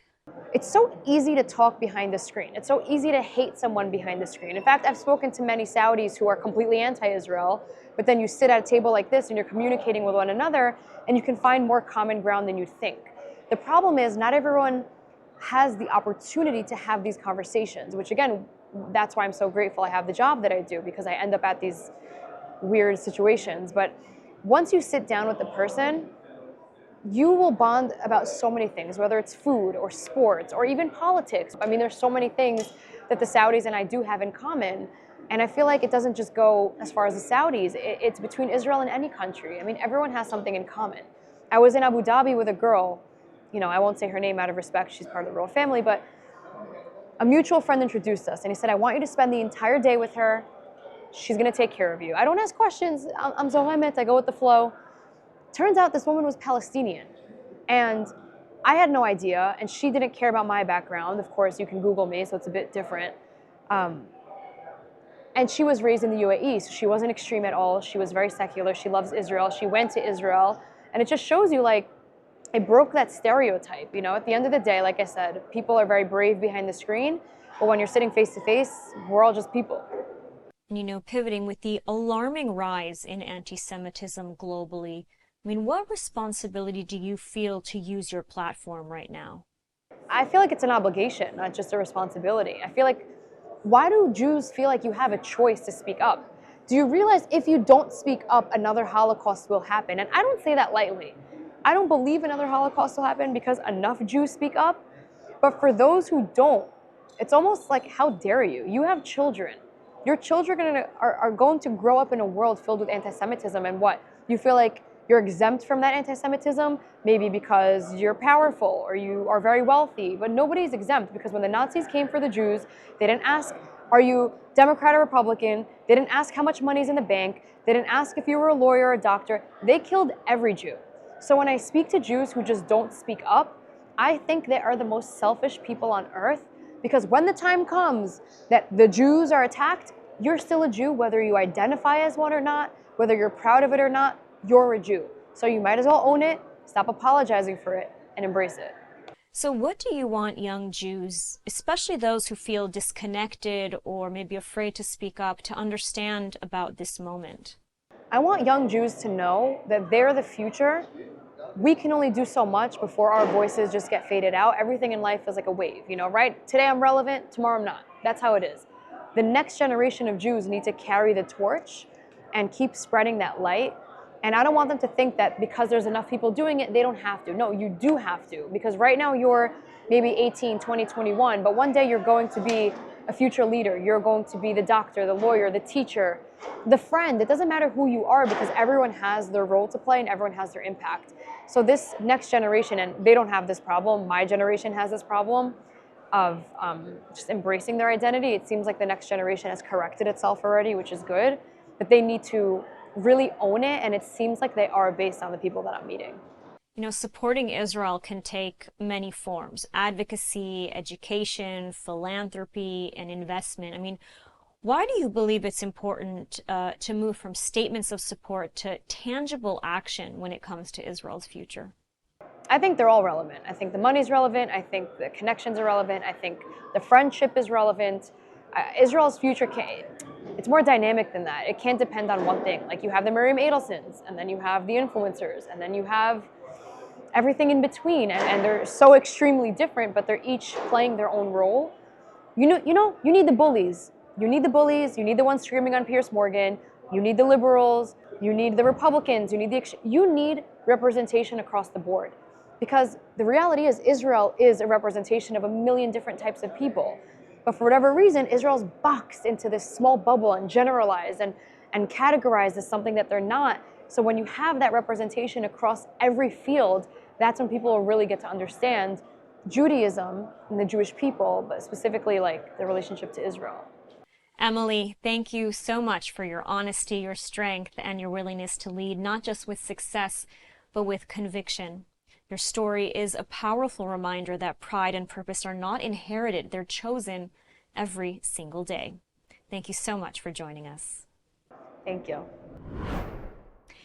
Emily spoke powerfully about choosing action, about showing up for Israel, not only with words, but with real commitment.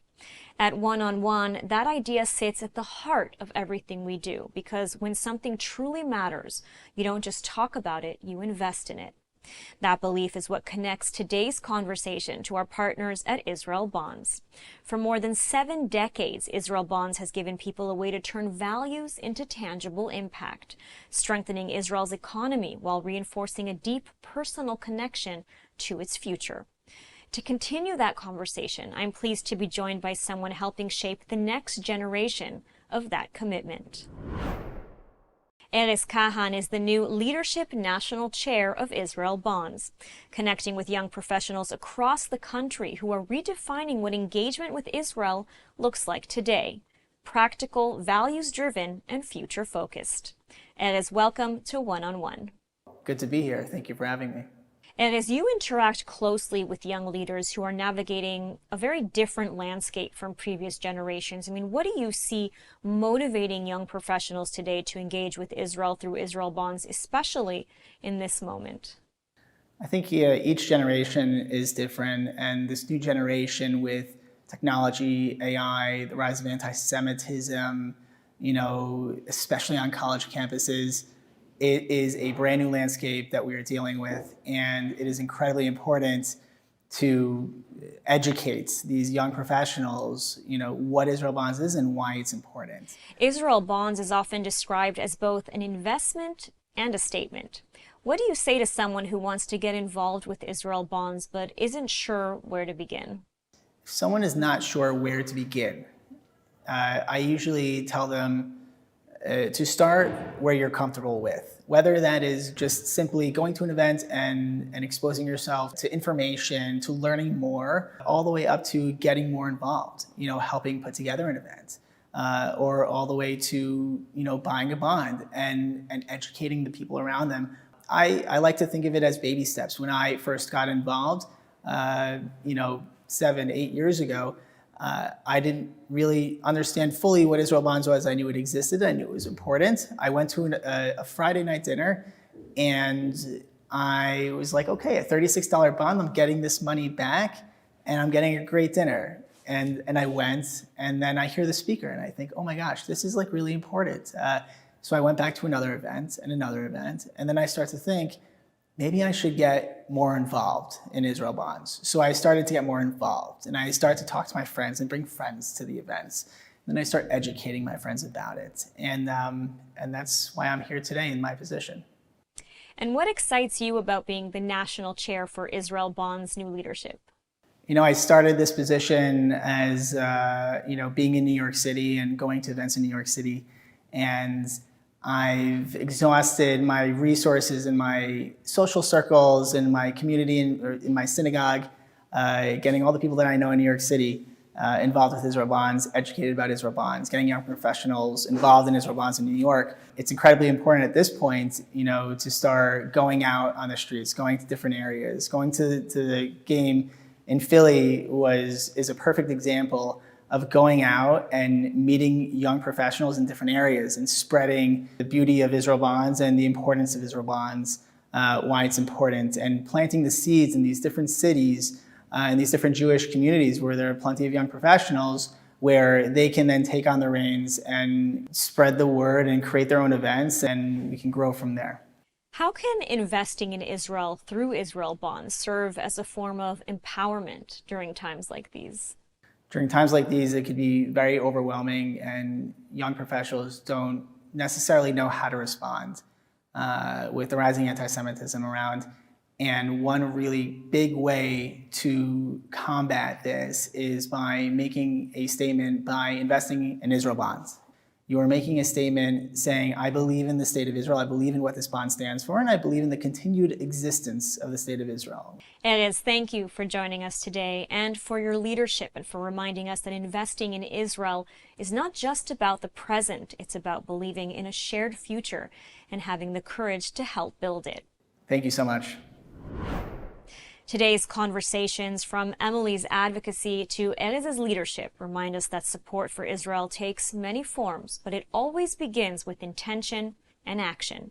When you invest in what matters most, you don't just shape outcomes, you shape identity, resilience, and possibility.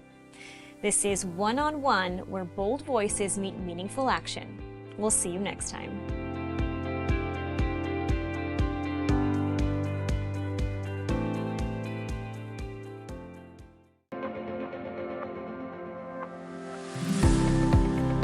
At U Haifa International, academic excellence isn't just a standard, it's a way of life. With 21 English-taught master's programs, world-class faculty, and Israel's top national score in the Times Higher Education Impact Rankings, students grow in every direction. If you really want to challenge yourself academically, grow in a very diverse community, and be immersed in such an important and significant environment, University of Haifa is the place for you.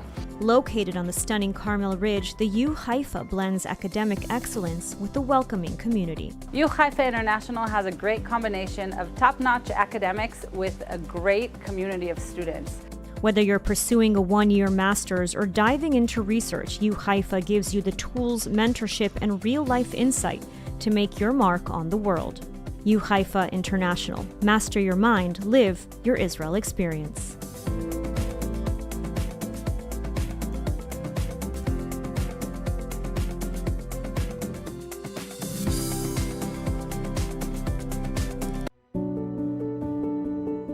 For more than 200 years, when Israel's most vulnerable needed help, Kolel Chabad was there.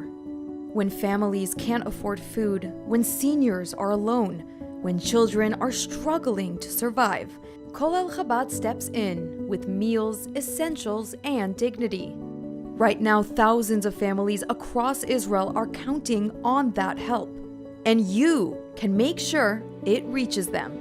Your donation doesn't just give charity, it gives hope, it gives strength, it saves lives. Kolel Chabad, helping Israel one life at a time. Scan the QR code on your screen and give now.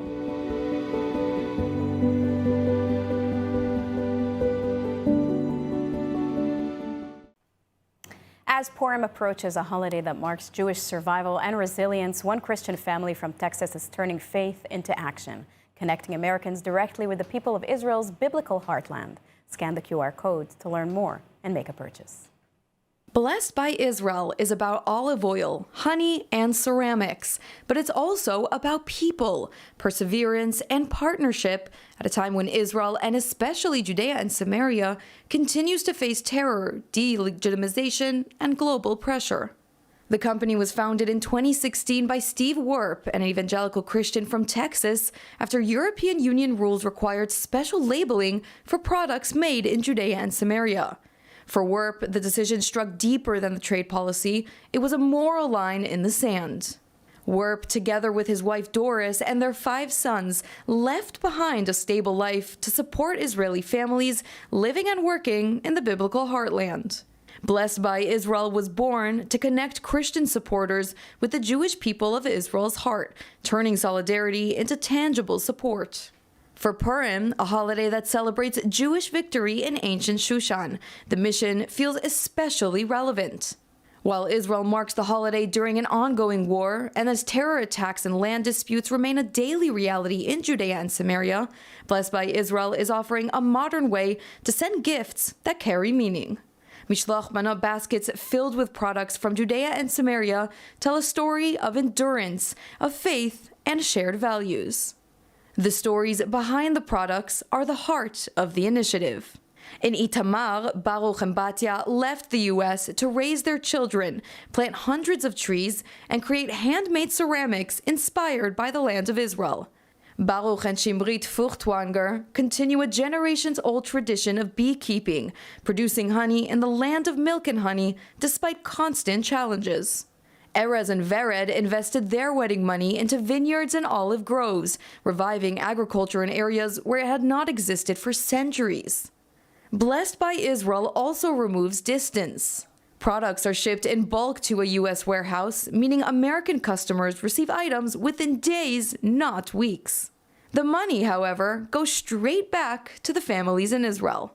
For the Werb family, this is part of a broader stand against anti-Semitism and indifference. Silence, they say, is not an option. As Purim approaches, Blessed by Israel is reminding supporters that joy, resilience, and action can travel together, from Judea and Samaria to homes across America. As negotiations with the Islamic Republic have hit an impasse, the U.S. military buildup in the region continues in preparation for a possible confrontation. Our correspondent Alec Pollard is with us now. Yes, Emily, the pieces are moving on the global board as the USS Gerald Ford, the world's largest aircraft carrier, was spotted in Crete, which is an island that belongs to Greece in the Mediterranean, on its way potentially to Iran through the Suez Canal. But before that, it is expected to dock here on the Mediterranean coast in the port of Haifa in Israel. The U.S. Navy has not officially confirmed the docking date, but current tracking and military movements indicate the Ford will arrive off Haifa soon. It's also not the only use of Israeli facilities by the American forces. Refueling planes and C-17 Globemaster heavy transport aircraft were documented at Ben Gurion Airport in the past day. According to the Military Air Tracking Alliance, a team of about 30 open-source analysts of military and government flight activity, more than 85 fuel tankers, and over 170 cargo planes have headed into the region since mid-February. The U.S. also evacuated about 50 diplomatic personnel and family members from Lebanon, reducing its embassy in Beirut to essential staff only. So all the pieces are in place, but will the U.S. pull the trigger? President Trump has voiced increasing frustration with Iran's stubborn stance in the ongoing negotiations set to resume in Geneva on Thursday. President Trump was also quick to dispel reports that his top general, Dan Kane, told him that a military strike in Iran would drag the United States into a protracted war. Now, on Truth Social, Trump posted that Kane told him that it would actually be a quick and easy victory should he choose military action. What the truth is to that, we don't know. But at the moment, all the military preparations have been made for that potential military action against Iran. All right. Well, thank you for that update. Alec Pollard, our correspondent. And ILTV is partnering with Regavim to spotlight one of the most critical issues facing Israel today, the protection of our national land and resources. Regavim works on the ground, in the courts, and in the Knesset to expose illegal land seizures, defend the rule of law, and safeguard Israel's heartland, especially in Judea and Samaria. So if you want real data and a deeper understanding of what's happening beyond the headlines, scan the QR code on your screen or visit regavim.org and sign up for their newsletter. Learn how you can play a role in safeguarding the land of Israel.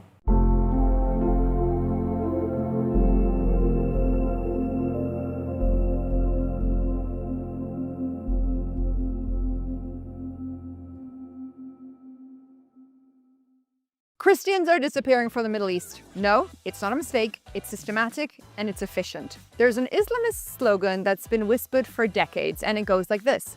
First the Saturday people, then the Sunday people. The Saturday people are the Jews. The Sunday people are the Christians. And if you look at the numbers, this slogan is coming to life. In 1902, Christians made up roughly 25% of the Middle East. In 2026, they're at less than 4%. Entire ancient communities, older than most European nations, have been wiped out in a single generation. Genocides, mass expulsions, legal discrimination, cultural suffocation. And despite what many Western commentators claim, Tucker Carlson, Israel is not the cause of this pattern. It's actually the exception to it. As Islamist movements rise across the region and the world, Christians are consistently amongst the first targeted. And if you don't believe the headlines, believe the history. Because unfortunately, history isn't just a story, it's a warning to us all. And if we don't understand what happened to Christianity in the Middle East, and now in parts of Africa, we're not going to recognize the patterns that are happening again, and what they intend to do with the West. How did Christianity become almost extinct in the Middle East? We need to talk about what's really going on because the media is definitely not going to be doing that. And so, this is the Mira K Show on JNS TV. Let's dive right in. Imagine a door in a quiet neighborhood in Mosul, Iraq. It's a door that has been in the same family for centuries. They are an indigenous Assyrian people and they speak Aramaic, the same language their ancestors spoke before the Roman Empire even reached their shores. In the summer of 2014, a man with a spray paint can walks up to that door. He paints a single Arabic letter, Nun. It stands for Nasrani, Nazarene, a Christian. When that family wakes up and see that mark, they are given an ultimatum by ISIS that hasn't really been heard of in a millennium. Convert, pay a crushing infidel tax, or you are going to be executed by the sword. In a single weekend, Christianity was wiped from one of its oldest heartlands in Iraq. The homes were seized, the families fled on foot onto the desert with nothing, and the churches were desecrated. In 1904, Iraq had over 1 million Christians. In 2013, 500,000. Today, less than 150,000. And this story, unfortunately, isn't an isolated incident. It is the summary of what has happened to Christianity in the Middle East over the last century. But let's start from the beginning, because most people see the Middle East as the center of Islam. And today, they're right. But what most people don't realize is that long before Islam existed, Christianity was the stronghold of this entire region. It was Armenia, not Rome, that became the first nation in the world to adopt Christianity as its state religion. The shift from a Christian majority to a Muslim one wasn't an overnight event. It took 500 years of pressure following the initial violent Islamic conquests. With time, the Islamic stronghold grew, but Christians still lived here in massive numbers. During this time, and for hundreds of years, they are secondary citizens of the Middle East. They pay the jizya tax to the Muslims, but they live in semi-peace. This is under what is known as the dhimmi system. They live in a protected state of inequality, i.e. the Muslims are above and the Christians are below, and the Islamic Empire is unbelievably powerful. So it's an understood contract that exists between the two different religions. But then, things start to shift dramatically with the turn of the 20th century, when the old religious contract is replaced by a new, violent ethnic nationalism. This is the first pendulum swing, which became the kind of notorious way that Christians were treated in the Middle East. The 2026 JNS International Policy Summit will take place on April 15th to 17th at the Waldorf Astoria in Jerusalem. Register today at jnssummit.org and use the coupon code JNSTV, that is JNSTV, one word, to receive 20% off all tickets. I cannot wait to see you in Jerusalem. So what actually happened? The Ottoman Empire is on the verge of collapse and there's an incoming shift in world order. Nations are desperately trying to prove their dominance and they resort to violence. Take, for example, Turkey, who is working to rebuild itself away from said Ottoman Empire, which is failing. This is the era of the Young Turks, ironically, a name you might be familiar with from a popular left-wing American TV show. These Young Turks are secularists and they are seeking to bring back Turkey's glory. To do so, they launch a three-pronged genocide throughout Armenia, Turkey, and Greece, in which millions are murdered for not being Turks. This story is not talked about nearly enough, but it is one of the worst marks on modern history. The genocided are, of course, in part Christian, and they are seen as a threat to Turkish dominion. And it's a little bit deeper than that, because anyone different is seen not just as a threat, but as the reason for the country's failure, and they must be removed at all costs. Of course, the Jews are not immune to this either, and in this era, a new precedent is established. Well, not a new one, but it's kind of set in tone. The scapegoating of a minority. When a country faces economic or military failure, the other is blamed for that failure and must be removed to purify the nation.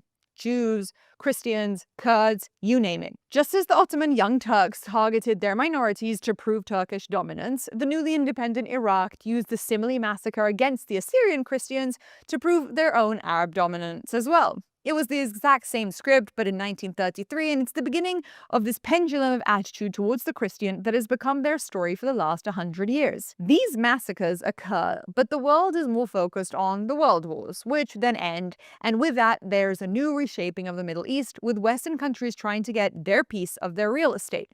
The old Ottoman map is torn up, and new countries like Syria, Iraq, and Lebanon are carved out. As these new nations struggle to find their footing, they kill many Christians in hopes of finding it. Why?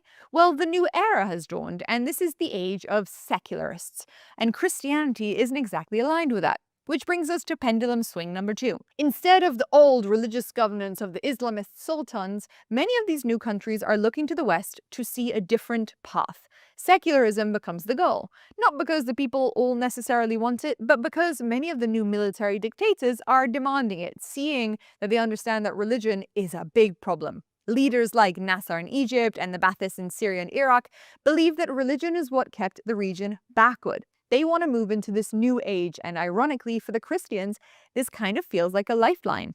They think if the state is secular, then it doesn't matter that I'm a Christian. We aren't dhimmis anymore. We're not second-class citizens. We're just citizens. And in the spirit of this new unity, a term is coined, Arabism. The argument that the primary identity isn't Muslim or Christian, it's just Arab. And you're familiar with that till this day, where you'll often hear people refer to Arab Christians or Arab Muslims in the Middle East. For a while, by the way, this works. From the 1950s through the 70s, you see Christians at the highest level of government, the arts, and the military. They are professors and really a big part of the Arab Renaissance. But here was the big mistake. Seeing as many of them hitched their future with the dictators that had come in pushing this secularism, hoping to defend against Islamization, they thought Islamists would be kept at bay. But when those regimes faltered, the pendulum was ready to swing back with a vengeance, and how it does.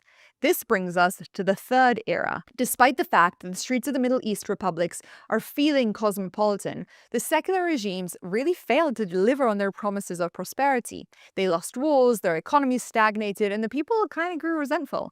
In that vacuum of failure, a new and yet very old solution emerged: political Islam. The slogans in the streets changed from Arab unity to Islam is the solution, and you already know the drill of what happened in the likes of Iran. This now spreads, and Islamization is back. When the secular dream dies out of the Middle East, the Christians are left completely exposed. They had spent decades identifying as Arabs to fit in, but this new movement doesn't care because it cares about theology, and Christianity does not align with Islam. Islamic domination is now the name of the game, and the Christians are, of course, over the next 50 years, persecuted for their way of life. The Jews are long gone from most of these countries. They were expelled in the 1940s and 50s, and they kind of served as the canary in the coal mine, not unlike what we see today. But the world ignored the warning. Now the machinery of persecution turns towards the main other left. The Christians are seen as the remnants of the failed secular age and agents of the West, and they aren't all expelled, but many of them are forced to live under terrible conditions, which actually leads us to today. No, this isn't a historical lesson at this point. This is our current reality. A 2,000-year-old history has almost been erased in a century, starting as secondary citizens, moving on to genocides, moving on to a fake alliance of secularism, and then Islamization's back and the Christians are basically ousted. There was 20 to 25% Christians in 1904 in the Middle East, and now that number is struggling to remain at 4%. The reasons for this drastic decline is not just genocidal sprees, although there were many of those throughout the years done almost in entirety by Islamists or nationalists. It's contributed to multiple factors like emigration. Why would you stay somewhere that you can't be free to live your religion in peace? Let's be clear. Many Christians didn't want to leave, and many still stayed, but they were being squeezed out, their countries making their lives miserable. The idea of religious freedom was not accepted here.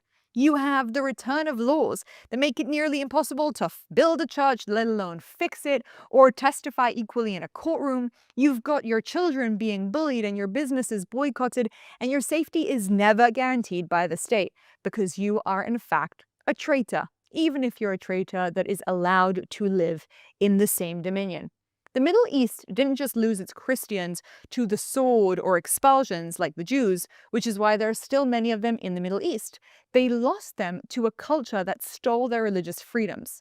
In Lebanon, you see the most heartbreaking version of this theft because it was the one place specifically designed to be a sanctuary. When the borders were drawn in 1920s, Lebanon was the great exception, a country created with a clear 53% Christian majority so that the Sunday people would finally have a home where they weren't second-class dhimmis. It became the Switzerland of the Middle East, a beacon of banking and art and intellectual freedom, but the pendulum of the 20th century eventually broke into that sanctuary.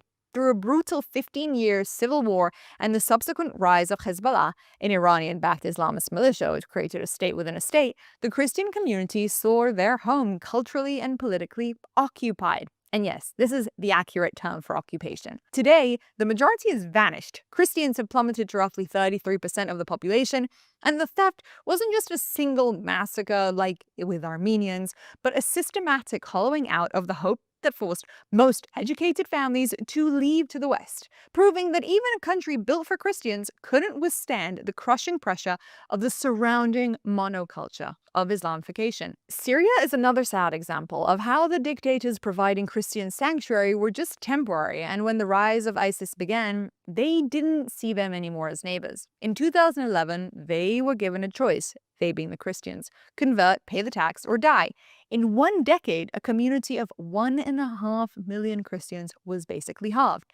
In Turkey, we have the most extreme example of total purification. This was the heart of the Byzantine Empire, a land that was 25% Christian just over a century ago.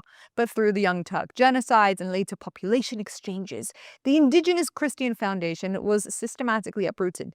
Today, Turkey is 99.9% Muslim. Even as a supposedly secular republic, the state has seized thousands of church properties and made it illegal to even train new priests.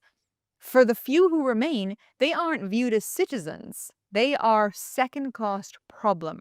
Iran is where the pendulum swung with the most violence in modern history. Before the 1979 revolution, Christians were a recognized and relatively prosperous part of the Iranian mosaic, but the Islamic Revolution turned them into targets overnight. Today, whilst they have a few token seats in parliament for show, it is a crime to hold a church service in the national language, and anyone caught sharing their faith faces years in prison for crimes against national security. It's a culture of total surveillance, where the state's goal isn't just to manage Christians, but to ensure they never grow. And of course, you've got Egypt, which today holds the biggest Christian community in the Middle East, but it is still a shadow of its old self. The story is the same. There were the Copts, who were the original indigenous people of the land. They had been squeezed by a slow grind of systematic discrimination, and whilst they once made up nearly 20% of the population, they are now roughly 10%, living under a legal noose, which makes repairing a church or seeking equal justice in court nearly impossible. It isn't always a massacre that shows the hatred towards a religion.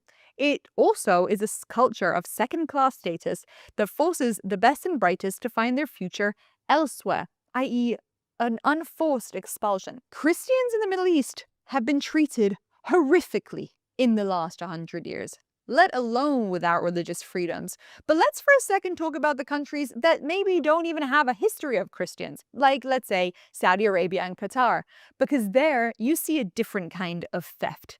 There are millions of Christians living there today, mostly workers from India and the Philippines who keep their economies running. And did I say workers? I meant slaves. But their religious freedom is non-existent. In Saudi Arabia, it is 100% illegal to build a church or even pray in public. There are 0 official houses of worship in the entire kingdom. They're forced to worship in secret house churches. Importing a Bible in bulk, wearing a cross in public, can still lead to deportation or arrest. The Saudi monarchy justifies this by citing a tradition that no 2 religions shall exist in the Arabian Peninsula. This, by the way, is the supposed new best friend of America, a country that celebrates religious freedom and, of course, was built on Christianity. They won't allow you to showcase your religion in your garments or even a place to pray. In Qatar, the state is a little bit better than Saudi Arabia. They permit worship, but only in a single walled-off compound in the outskirts of the city, far away from the public eye, and yes, it kind of sounds like a ghetto. They want the labor of the Christian world, but they refuse to recognize the religious freedom or legitimacy of the Christian person.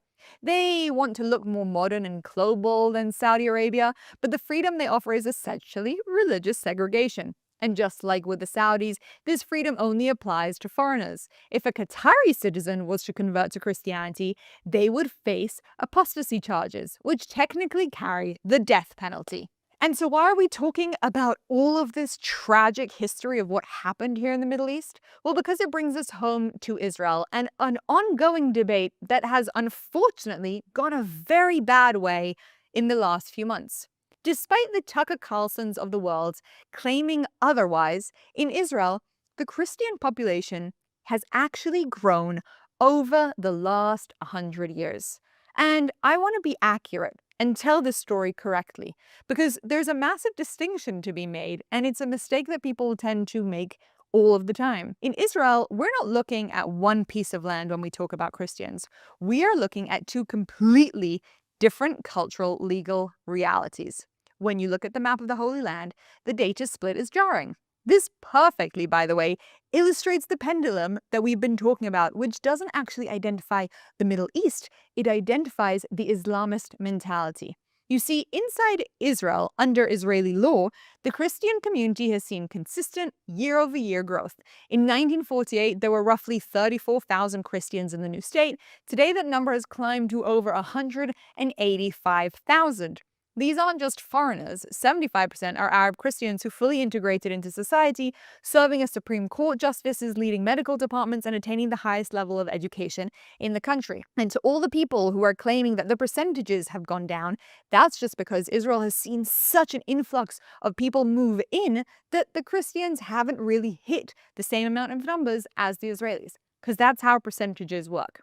However, under the Palestinian Authority, the Islamist entities, and Hamas, the story actually looks exactly like the regional norm that we have been seeing of erasure of Christians. In Bethlehem, let's say, the city where Jesus was born, 86% were Christians in 1950.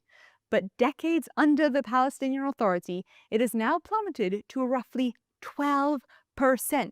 Gaza, under the Islamist rule of Hamas, the community has been almost entirely liquidated. And no, not by the IDF. A population that was 5,000 in 2005 is now fewer than 1,000. And when you hear stories of churches being attacked, almost always the perpetrators of that are from the Islamists. The reason for this split isn't a mystery. It's about the legal shield of a normal democracy versus the Islamist pendulum that believe in taking over. In Israel, religious freedom isn't a favor that it's granted by a dictator. It's a right that's codified into our laws, and it's protected by the robust Supreme Court. Christians don't have to play a secular gamble or pretend to be someone else to survive or pay a tax to us Jews. They can ring their church bells, educate their children in Christian schools, live under equal citizens under a law that doesn't care about their theology. Their churches are protected, and their historical sites are too. By contrast, in the Palestinian Authority in Gaza, the secular gamble failed just like it did in Syria and Iraq. As the secular Palestinian leadership weakened, the Islamist pendulum swung back, and the Christians there are caught in the same slow grind we see in Egypt, facing social pressure, discriminatory land laws, and a culture that increasingly views them as outsiders, even though it's their own homes. Here is the uncomfortable truth that sooner or later the world will need to come to terms with. Christians are the enemy of Islamists, as are Jews. Yet Jews in Israel are far from being the enemy of the Christians. Christians have been persecuted, murdered, exiled from most of the Middle East, and in Israel they have thrived. Their religious monuments and history has been protected, and yes, there is a reality of Israel being a Jewish state, but Christians are honestly welcomed here with open arms. Look, I'm not here to convince anybody to be Israel's friend. That's on you guys to decide. But the shift we have seen lately of Christians and Catholics turning their backs on Israel, manipulated by campaigns run by the same Islamists that persecute them, is heartbreaking. In many ways, it's the same story of the left. We know the Islamist media strategy by now. They look at a society that they want to destroy. They look for the strongest entity there. They pretend to buddy up with them in hopes that that entity will do the work of breaking apart the alliances that keep that country strong. That's what they're trying to do now with the Christians and the Jews. They understand that Christians and Jews together are a proper force against Islamization. And there's a reason the media is working so hard to find voices to prop them up, like Tucker Carlson, to pay them money to ensure that Christians back away from their only actual friend here in the Middle East. You know that the stories of Christian persecution is covered negligibly by the media. What's happening across Africa and Nigeria barely makes the news. And same with most of the stories that we covered here today.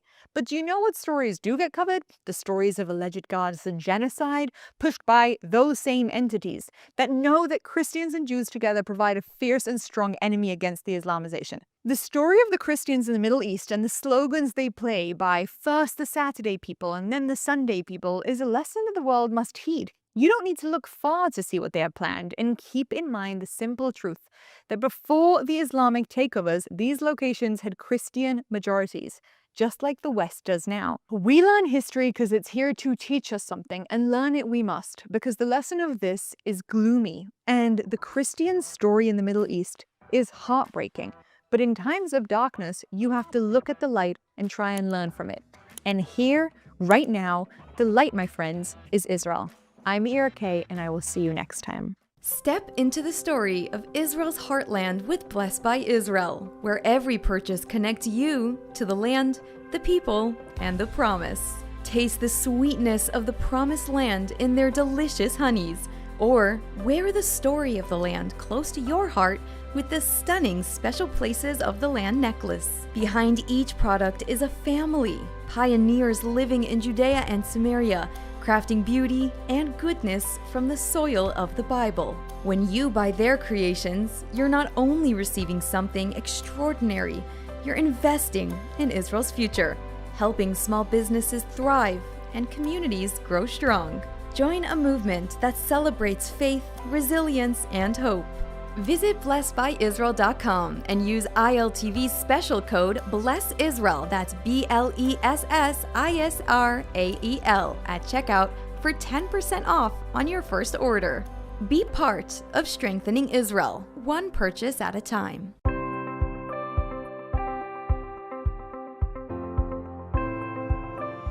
The story of the Jewish people has never been about standing still. It's a story of moving forward, of taking responsibility, of protecting what matters, no matter the challenge. That story is still being written today, not with swords, but with stewardship of the land, with the rule of law, and with the determination to secure Israel's future. And on the front lines of that mission stands Regavim. Regavim is a public movement dedicated to defending Israel's national lands and natural resources, in the field, in the courts, and in the public square. Through research, on-the-ground action, and legal advocacy, Regavim works to uphold the rule of law and to ensure that Israel can grow, thrive, and remain rooted in its homeland.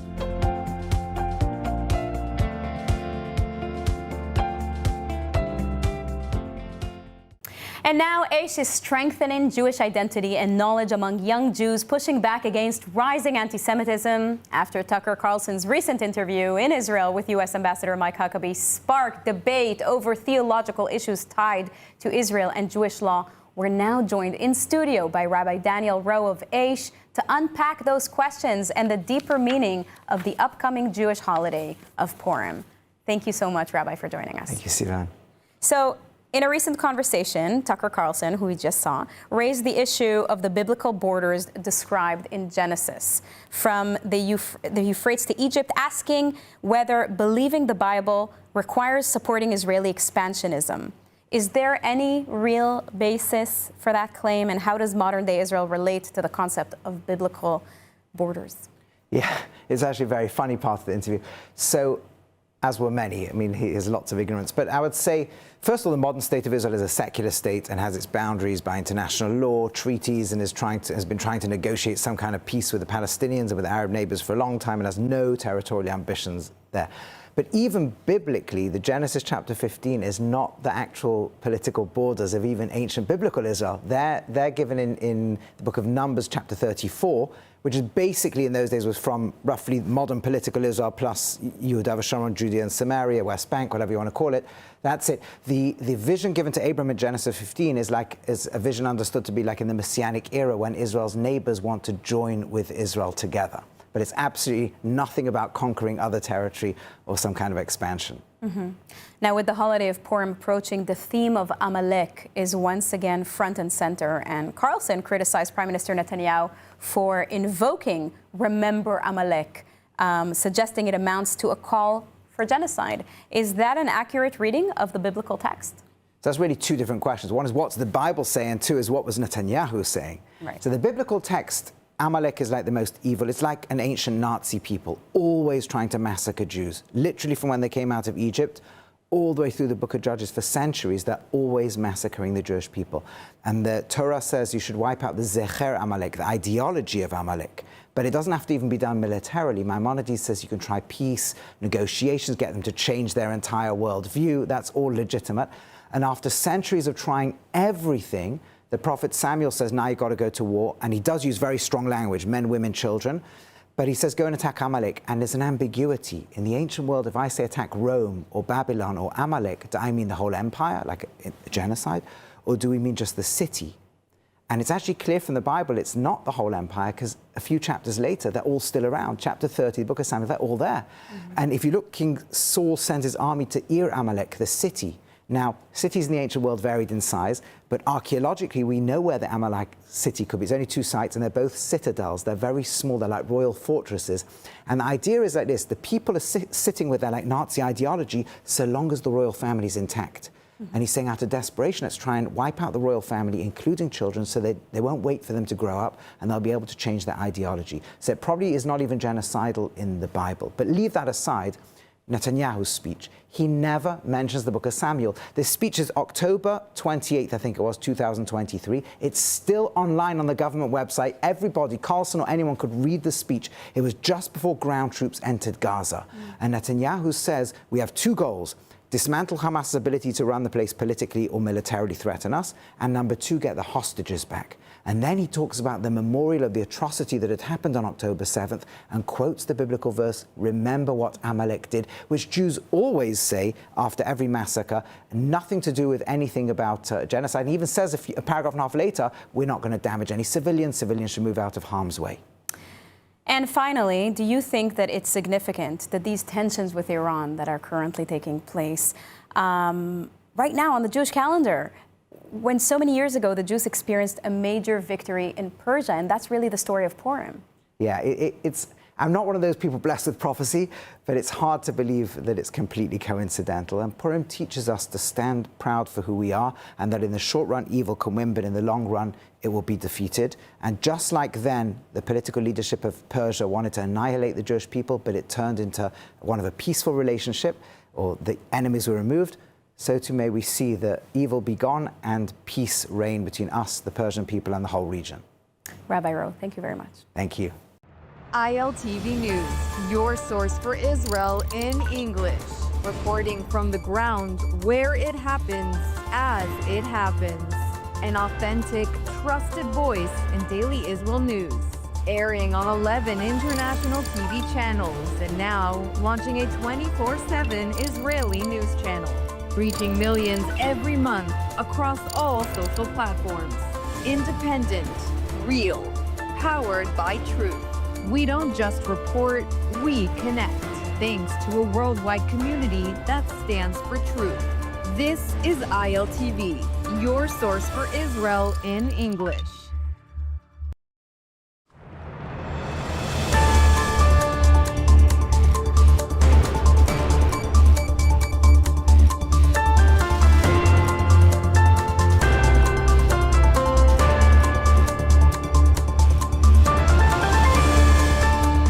Welcome back to ILTV on the Hour. I'm Alec Pollard, coming to you live from Israel with the biggest stories in the region. The first session of the all-important third round of nuclear talks between the United States and Iran has concluded in Geneva. After 3 hours of negotiations, both sides are currently in the midst of internal deliberations how to proceed before the evening session begins. The foreign minister of Oman mediating the talks, Badr al-Busaidi, said it was a creative and positive exchange of ideas, but the Iranians just put out an announcement saying that they refuse the American demand to shut down their nuclear facilities and to end uranium enrichment. And thus it seems like the negotiations are at an impasse. Meanwhile, U.S. Vice President J.D. Vance said earlier that Trump prefers a diplomatic solution with Iran, even as Washington imposes a new round of sanctions on Tehran. He stressed that President Trump has been clear that Iran must never obtain a nuclear weapon and said the president has other tools at his disposal if diplomacy fails. Let's listen to Vance. Can you explain to the American people why the United States would need to strike Iran to stop them from getting a nuclear weapon if the United States obliterated their enrichment program last summer? Well, I'm not going to make any news on Iran today, Caitlin. I'll let the president make those announcements. As you know, he is sending two of his best negotiators to Geneva tomorrow in order to continue to try to strike the best deal possible for the American people. But the principle is very simple. Iran cannot have a nuclear weapon. If they try to rebuild a nuclear weapon, that causes problems for us. And in fact, we've seen evidence that they have tried to do exactly that. So the president sending those negotiators to try to address that problem, as the president has said repeatedly, he wants to address that problem diplomatically, but of course the president has other options as well. Concerning those other tools, hundreds of American soldiers arrived in Israel last week, stationed at various bases as part of a joint preparation for escalation scenarios in the region. According to the information, the majority of the forces arrived are specializing in operating advanced weapon systems and in control and monitoring technologies. Those forces come on the heels of the arrival of F-22 jets at the Ovda base in the south and part of a region-wide deployment, including forces in Jordan, Qatar, and Saudi Arabia, as well as the aircraft carrier USS Gerald Ford that departed from the island of Crete in Greece this morning and is expected to dock at the port of Haifa. Indian Prime Minister Narendra Modi addressed a special session of Israeli parliament last night, hailing the partnership between the countries and finishing with an iconic show of solidarity with the Jewish people. Listen here. Honorable members, our shared ideals are the deep foundations that give strength to our modern partnership. We are democracies shaped by history and focus on the future. Am Israel Chai. Today, Modi visited the Yad Vashem Holocaust Museum with Netanyahu before a joint session in which the two signed 16 memorandums of understanding on a diverse range of fields such as agriculture, technology, and security. Let's hear from Netanyahu. This is an amazing visit, an amazing conclusion to an amazing visit. It was short, but extraordinarily productive and also extraordinarily moving. I think there wasn't a dry eye left in Israel after your moving statement yesterday in the Knesset. Modi also met with Israeli President Isaac Herzog, and speaking of President Herzog, today he concluded his two-day visit to Ethiopia, where he met with President Taye Atske-Selassie and Prime Minister Abiy Ahmed as part of Israel's broader push to strengthen ties across Africa. In Addis Ababa, Herzog said some bad actors are trying to undermine Israel's relationship on the continent, but stressed that the bond between Israel and Ethiopia is strong, with shared interests and a cultural link through Israel's Ethiopian Jewish community. The visit is part of a wider diplomatic effort by Jerusalem to expand its footprint in Africa. And that's all for this edition of ILTV on the Hour. Thank you very much for watching, and we will see you next time.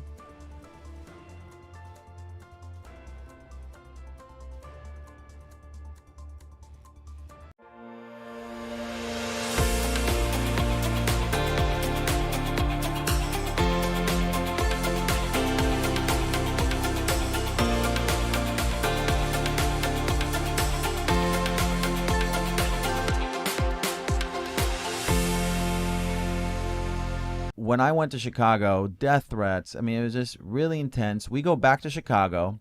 Hassan Piker's there. Hassan Piker made a video. I go to Hassan Piker's thing. I get kicked out. We go to my show. Like, It's dramatic. Then 3, we sell all these tickets. I rent out a theater to show the film, and it's going to be a film within a film.